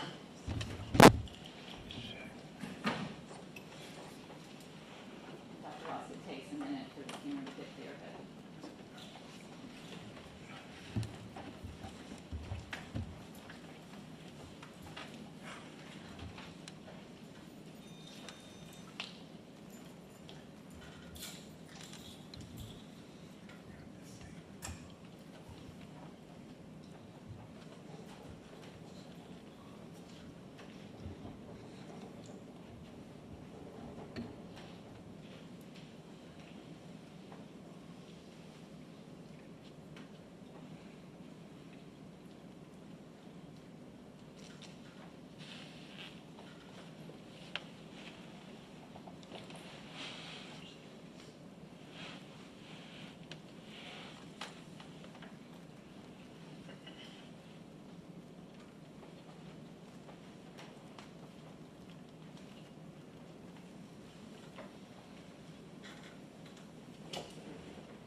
Dr. Ross, is that video part of what you reviewed in preparing the autopsy in this case? Yes. What you see on that video, is that consistent with the injuries you found when you did the autopsy? Yes, it is.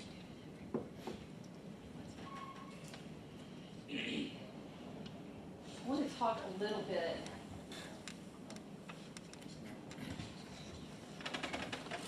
and starting with the external injuries we discussed. You've explained to the jury, we've seen some photographs. What you see on that video, tell the jury what you saw on that video that's consistent with those injuries. Primarily, all of the in blows that he received, or from the other individuals. He received blows to the back and to the arms that would account for some of the bruising, as well as the areas of hemorrhaging that we saw deep in the muscular tissue during the autopsy. And then the impacts to the head, and both some kicking and fist punching of the head that caused direct impacting to the brain, which would lead to bruising of the brain surfaces, as well as some of those blows did result in sort of these twisting maneuvers of the head that would have resulted in the torsional injuries that we saw within the brain.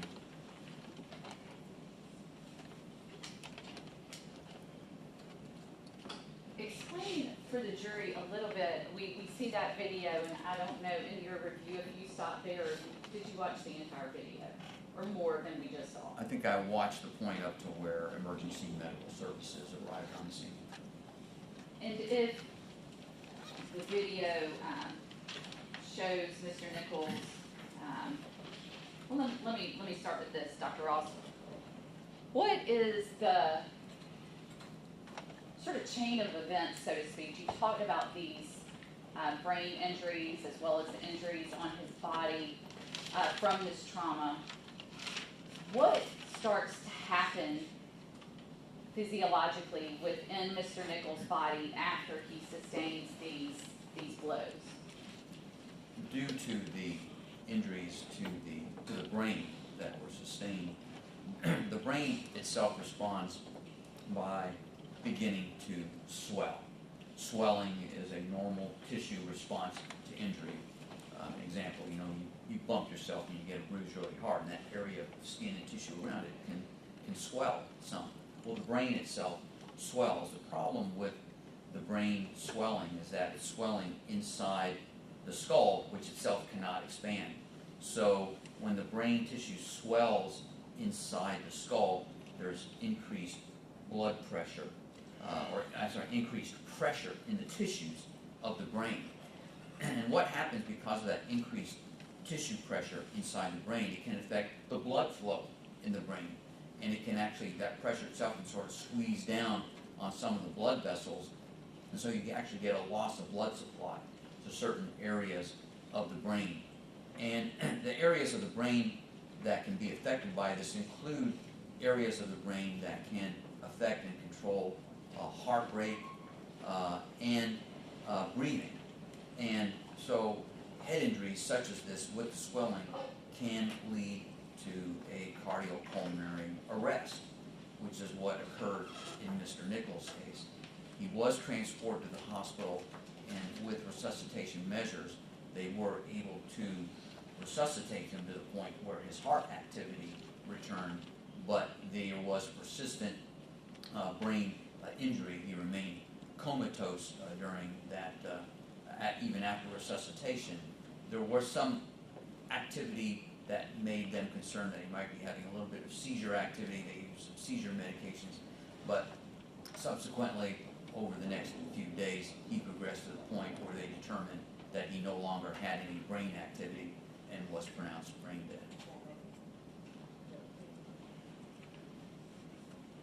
Typically, as part of an autopsy, is toxicology a part of that? Yes. And in this case, are there toxicology reports for Mr. Nichols? Yes, there are. Are there more than one? Yes, there is. When and what is used to collect samples of fluids, primarily urine if it's available, blood, and even vitreous fluid, which is a type of fluid from the eye, and we will send those to an outside laboratory for analysis. In addition, in a case such as this, or anybody who's been in the hospital, we try to also collect some samples near or around the time of hospital admission, also for testing if needed. And I should have started with this, Dr. Ross. When we say toxicology, tell the jury what that means. Toxicology testing involves the laboratory testing blood, fluid, and tissue samples for the presence of drugs, poisons, and other substances in the body. What, if any, substances did Mr. Nichols test positive for? The toxicology results revealed that there was ethanol that was detected, or alcohol, also caffeine, nicotine, naloxone, also known as Narcan, which had been administered by EMS, lorazepam, which is a benzodiazepine Valium type drug, and levetiracetam, which is an anti-seizure drug. Both of those drugs were administered in the hospital because of concerns about possible seizure activity as a result of the brain injury. The testing also revealed the presence of cannabinoids or marijuana products, to include delta-9 carboxy THC, which is a breakdown product, and also delta-9 THC, which is the active ingredient of marijuana. Thank you, Dr. Ross. I want to go now to what were specifically, we've talked about a lot of these, but per the autopsy report, what specifically were the pathological diagnoses in this case for Mr. Nichols? The pathological diagnoses included blunt force injuries of the head and neck, which in that category included multiple cortical contusions, that is, contusions or bruising on the surface of the brain, as well as rotational or torsional injury of the brain manifested by the hemorrhagic tears and the axonal injury of the brain. Also cerebral edema or swelling of the brain, and acute hypoxic ischemic changes of the brain, meaning the lack of oxygenation of certain areas of the brain due to swelling of the brain. That's what hypoxic ischemic refers to. The subscapular and subgaleal hemorrhages of the scalp, and abrasions and contusions on the face and scalp. In addition, there were blunt force injuries of the torso of the body, which included abrasions and contusions, as previously discussed, and some intramuscular hemorrhages of the chest and the back. There were also blunt force injuries of the extremities, again with multiple abrasions and contusions, in areas of diffuse intramuscular hemorrhages of the extremities. There was also the typical sequelae that we see after an individual who has had a cardiac arrest and then is resuscitated, depending upon how long there has been a loss of blood flow to certain organs and structures. You can see the result of some type of organ damage from that. And in this case, there was hepatic necrosis, meaning within the liver there were areas of necrosis or damage to the liver tissue that had resulted from a lack of blood flow during to the liver during the cardiac arrest. In addition, there was pulmonary edema or excess fluid in the lungs, which can have multiple causes, including a resuscitation phenomenon after cardiac arrest. I want to pause you there and take your attention back to an open-ended question regarding the toxicology. You mentioned a number of substances, some of them the jury obviously familiar with, caffeine, nicotine, alcohol. What was Mr. Nichols' alcohol level? The alcohol level that we measured in a blood sample collected shortly after admission was 49 milligrams per deciliter, which is a 0.049 on the breathalyzer scale. 0.049. When was that sample taken? That was a sample that was collected at 11 p.m. on the evening of January 7th. The subsequent toxicology results, did they show any alcohol? There was actually the first sample that we had requested to be tested, which was actually a sample that was collected later, a few hours later, showed no alcohol in the blood. And that's to be expected. After a certain time period, the alcohol does degrade or metabolize away. The THC that is positive on that toxicology report, what were the levels of that? The level of the delta 9 or active ingredient of THC is 3.5 nanograms per milliliter, and the delta 9 carboxy THC, which is a breakdown product or an inactive metabolite of marijuana, was 47 nanograms per milliliter. And can you make any determinations, or what does that tell you? Well, those are the kinds of levels that one might see with typical recreational use of marijuana in terms of its effects. It can be quite variable depending upon a person's use of the drug in the past. I want to draw your attention back to the pathological diagnoses and talking about sort of that chain of events that you mentioned earlier that would be happening in Mr. Nichols' body after he received the injuries we saw in that video. And you mentioned that he did have a cardiac arrest on the scene. How quickly do all of those that chain of events start happening after injuries of this nature? Well, with the injury to the brain, it can be quite variable from individual to individual depending upon the degree of initial injury to the brain, excuse me, and how much that can affect the areas that particularly may have some impact on respiration or breathing and cardiac activity. So there's a lot of variables that go into how quickly brain injury can result in cardiac arrest. In some cases, it can be virtually instantaneous. In other cases, it may take hours to get to that point. Once the cardiac arrest occurs and there's a lack of blood flow, then that further injures other areas almost immediately, such as in his case, it's a superimposed already on pre-existing injury of the brain, as well as impacting the liver and particularly the kidneys in his case as well. That's one of the reasons why he had such a low urine output during his hospitalization, is because of what's called acute renal failure, or kidneys were shutting down because they had been injured as a result of lack of blood flow during the time of the cardiac arrest. And so because we do know that he went into cardiac arrest on the scene, we do sort of have a timeline for what happened to Mr. Nichols. And then, as you mentioned, the next thing that starts to happen within the body is organ failure. Is that fair to say? Correct. What effect, if any, you've described how those brain injuries begin to cause that chain of events. What effect, if any, do these other injuries, the blunt force injuries on the torso, or the blunt force injuries on his extremities, what impact, if any, do those injuries have on what's going on?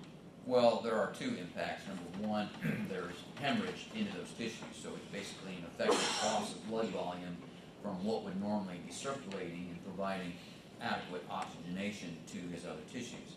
In addition to that, when there's injury to muscular tissues, you get breakdown of that muscle tissue. It's called rhabdomyolysis, which releases a number of factors from the muscular tissues into the bloodstream. And those eventually get filtered out by the kidney, and that can be another factor that also contributes to kidney shutdown or renal failure when these substances that are kind of leaked out of the muscular tissues get into the kidney. Dr. Ross, based on your findings in this autopsy report, ultimately, what was the cause of death? The cause of death was certified as blunt force injuries of the head. What was the manner of death? The manner of death was certified as a homicide. One moment, please, Your Honor. Yes, I'll pass the witness.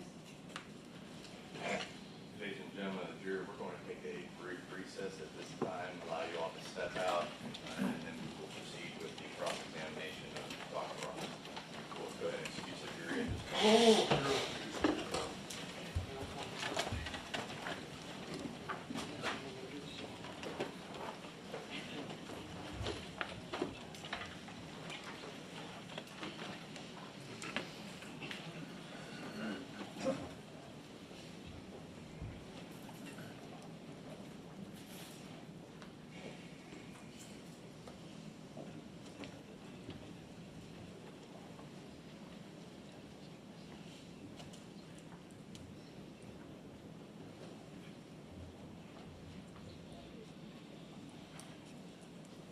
Jury's exited the courtroom. We're going to stand at recess 15 minutes. If y'all can be back at 11:05.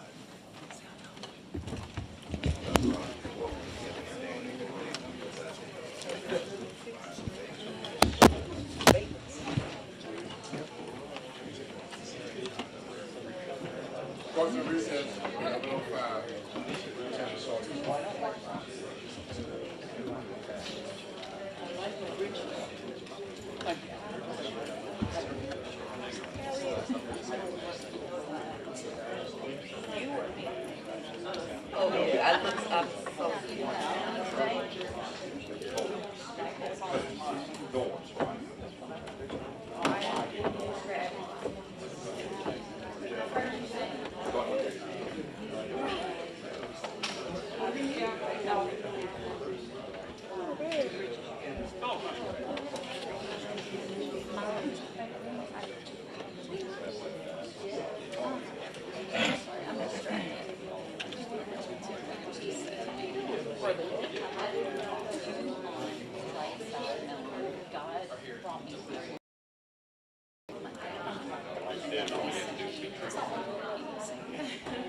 My God.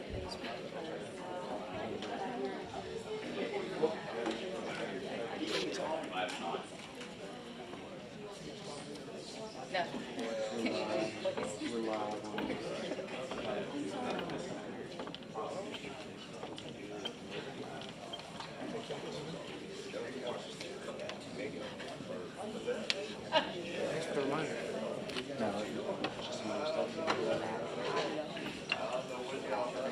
No, we're not. Oh my goodness.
also you were asked questions regarding, or you gave testimony regarding testing that's done when a person enters the hospital, correct, for substances. And can you tell me again how that testing occurred? Well, the testing is done on blood that we collect at autopsy and blood that is provided to us by the hospital after an individual dies. The hospital itself, I don't believe did any drug testing, although they may have, I'm not aware of it. But the testing that we did, we collect those samples and we send them to a laboratory in Pennsylvania called National Medical Services.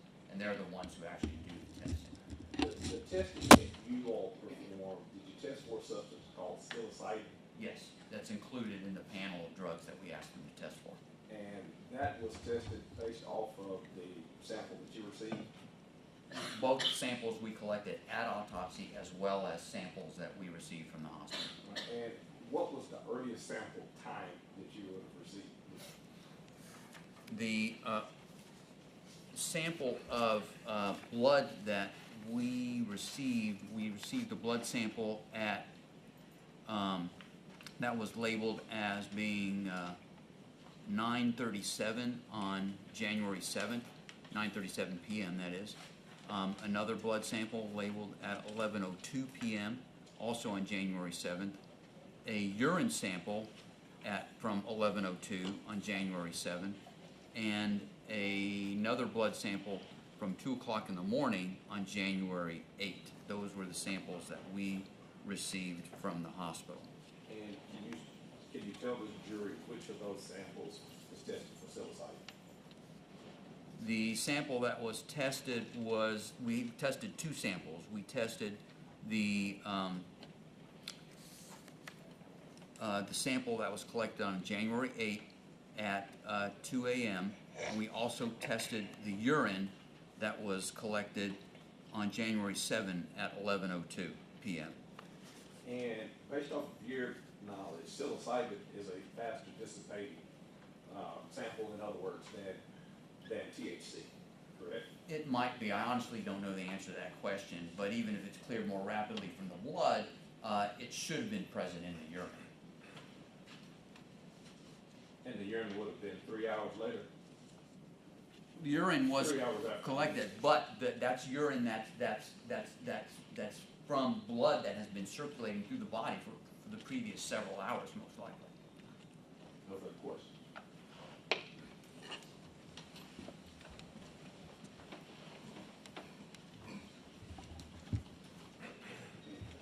Dr. Ross, I want to ask you some questions about what I believe is Exhibit 25. Yes, Exhibit 25.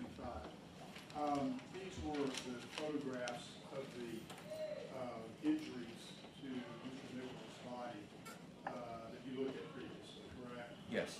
And in looking at these are healing wounds, would you say?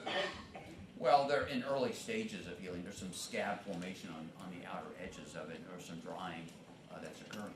And as a physician, you can look at something like this and have some sort of rough idea of how old or when that wound would have been inflicted, correct? You can make some general observations about it, yes. So if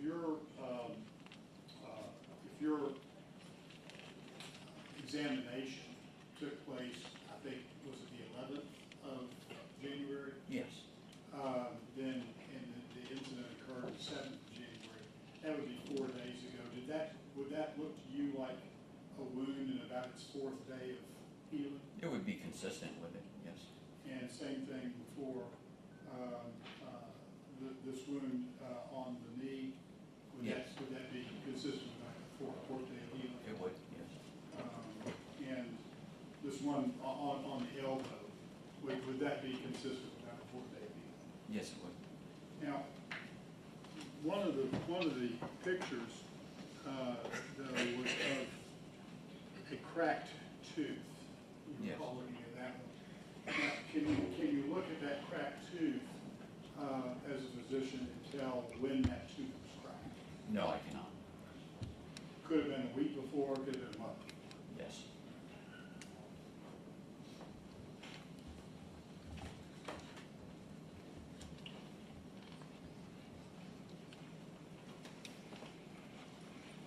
Now, my guess is, if I asked you what the cause of death was in this case, your answer would be homicide, correct? That's the manner of death. That's the manner of death. So the cause of death would have been the mechanics that caused the death to come about. Yes. Would that be a fairly accurate way of saying Yes, it? the cause of death is the physiologic process or the disease process of the body that leads to the death itself. Yes. And so the first step in the cause of death in Mr. Nichols' case was the trauma to his head, correct? Correct. And you reviewed that video some time ago, and you watched it again today. Yes. And you saw the force of those blows to his head, correct? Correct. And the amount of trauma that you observed once you went into the brain, would that be consistent with the severity of those blows? Yes, it would be. And so that's the trauma to the brain, and then the next step in the process is that trauma causes the brain to swell, the brain tissue to swell. Yes. And then what happens is the swelling cuts off or restricts, if you will, the blood flow. Yes, there's restriction of blood flow to some areas of the brain because of the swelling. And the important part about the restriction of the blood flow is the blood contains oxygen. Yes. Correct. And oxygen is what these various organs of the body need in order to survive, correct? Correct. And so what you had was a lack of oxygen, and then that caused organ after organ to fail, correct? Correct. And the only cause of the death was the blows to the brain, is that correct? Correct. I believe that's all the questions I have. Yes. Dr. Ross, you know, you and I talked this morning and you told me, I think quite emphatically, you leave issues of toxicology to the toxicologist. Remember I asked you some questions Generally today? speaking, that's true. But then I heard testimony about toxicology, so I thought I'd follow up with you. Sure. Now, when it comes to the blood and urine drawn by the hospital, I believe that's St. Francis Hospital, is that right? That's correct. That'd be the emergency room department, right? Either emergency room or the ICU or wherever he was at the time. St. Francis, wasn't it? Yes. And it was not part of a criminal investigation, it was part of giving treatment to this patient that came in, is that right? Correct. And so the blood and urine drawn was just for purposes of them to analyze it and provide medical treatment, correct? That is correct. And that was on January 7th. Yes. Then, after Mr. Nichols unfortunately passed away, which I think is on the 10th, the law enforcement then sought from the medical provider any blood or urine that they might have left over from medical treatment. Is that a fair statement? I don't know if law enforcement did. I know that we requested it. Our office did. But I don't know if law enforcement did. Look in your file there and see what date you requested blood and urine.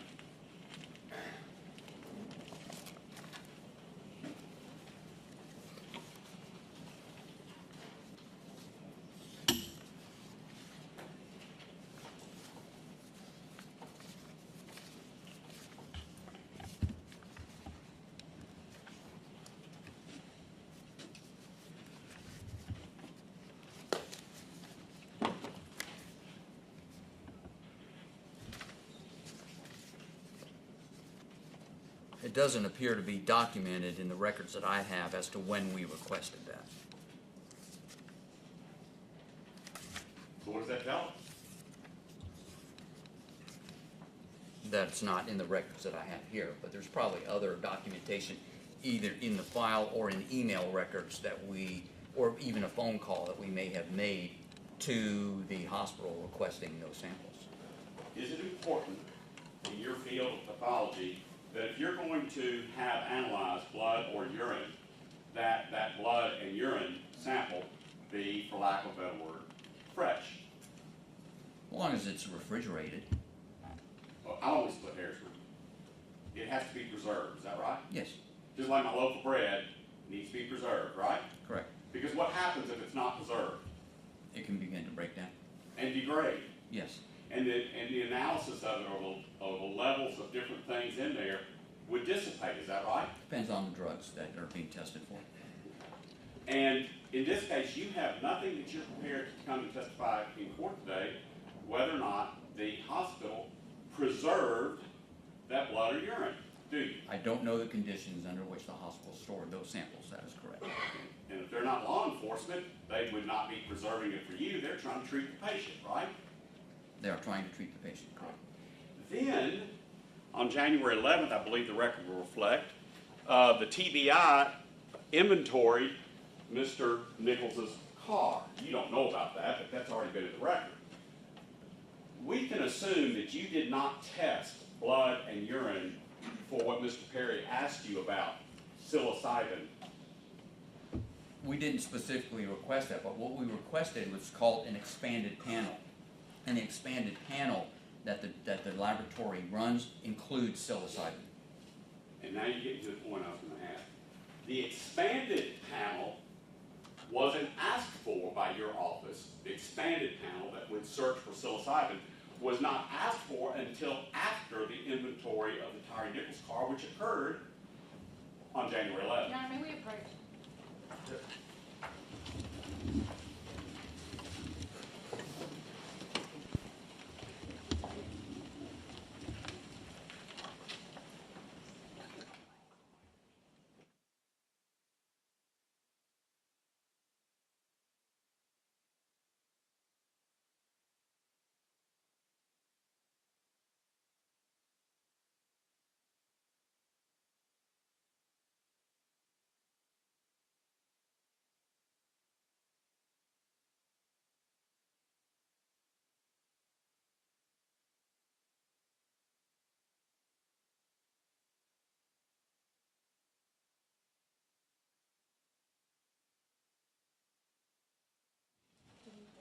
Master C?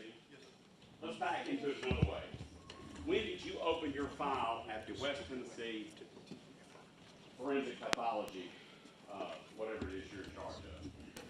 When was that file? The file was created when the case was reported to us by the hospital.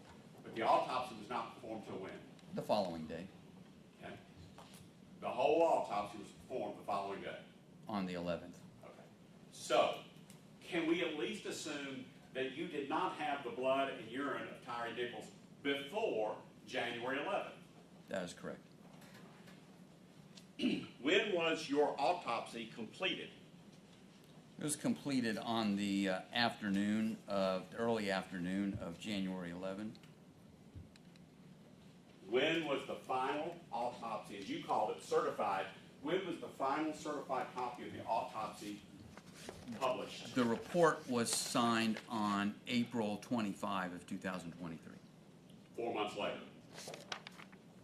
About 3.5 months, yes. Okay, don't want to split hairs. All right, 4 months later, 3.5 months later. May I have a moment with? Yes, sir.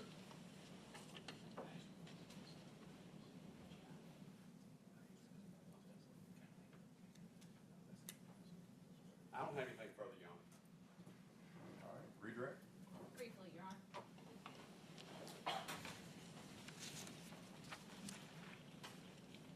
You had some questions there on cross-examination about a substance called psilocybin. Yes. What is that?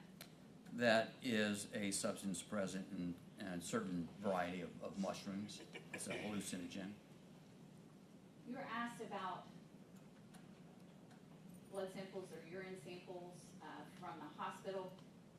In your everyday duties, Dr. Ross, is that part of autopsies, obtaining those samples from a hospital? When a patient comes to you from hospital treatment, does that happen in the normal course of business? Yes, that's standard practice. And what we did in this case is what we do in every other case that we get from the hospital. Thank you. Nothing further. Anything else from this witness? All right, so those are all the questions. Step down.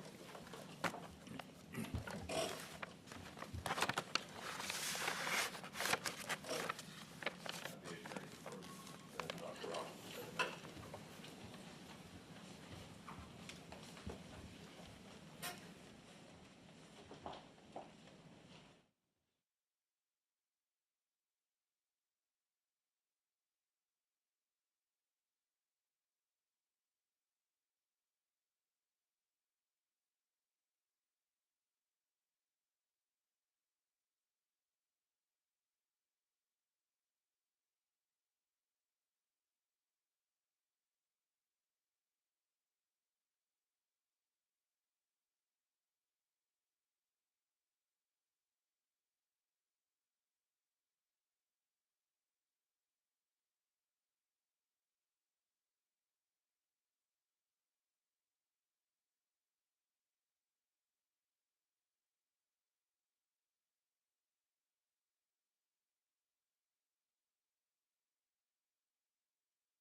things, and we will bring you all back as soon as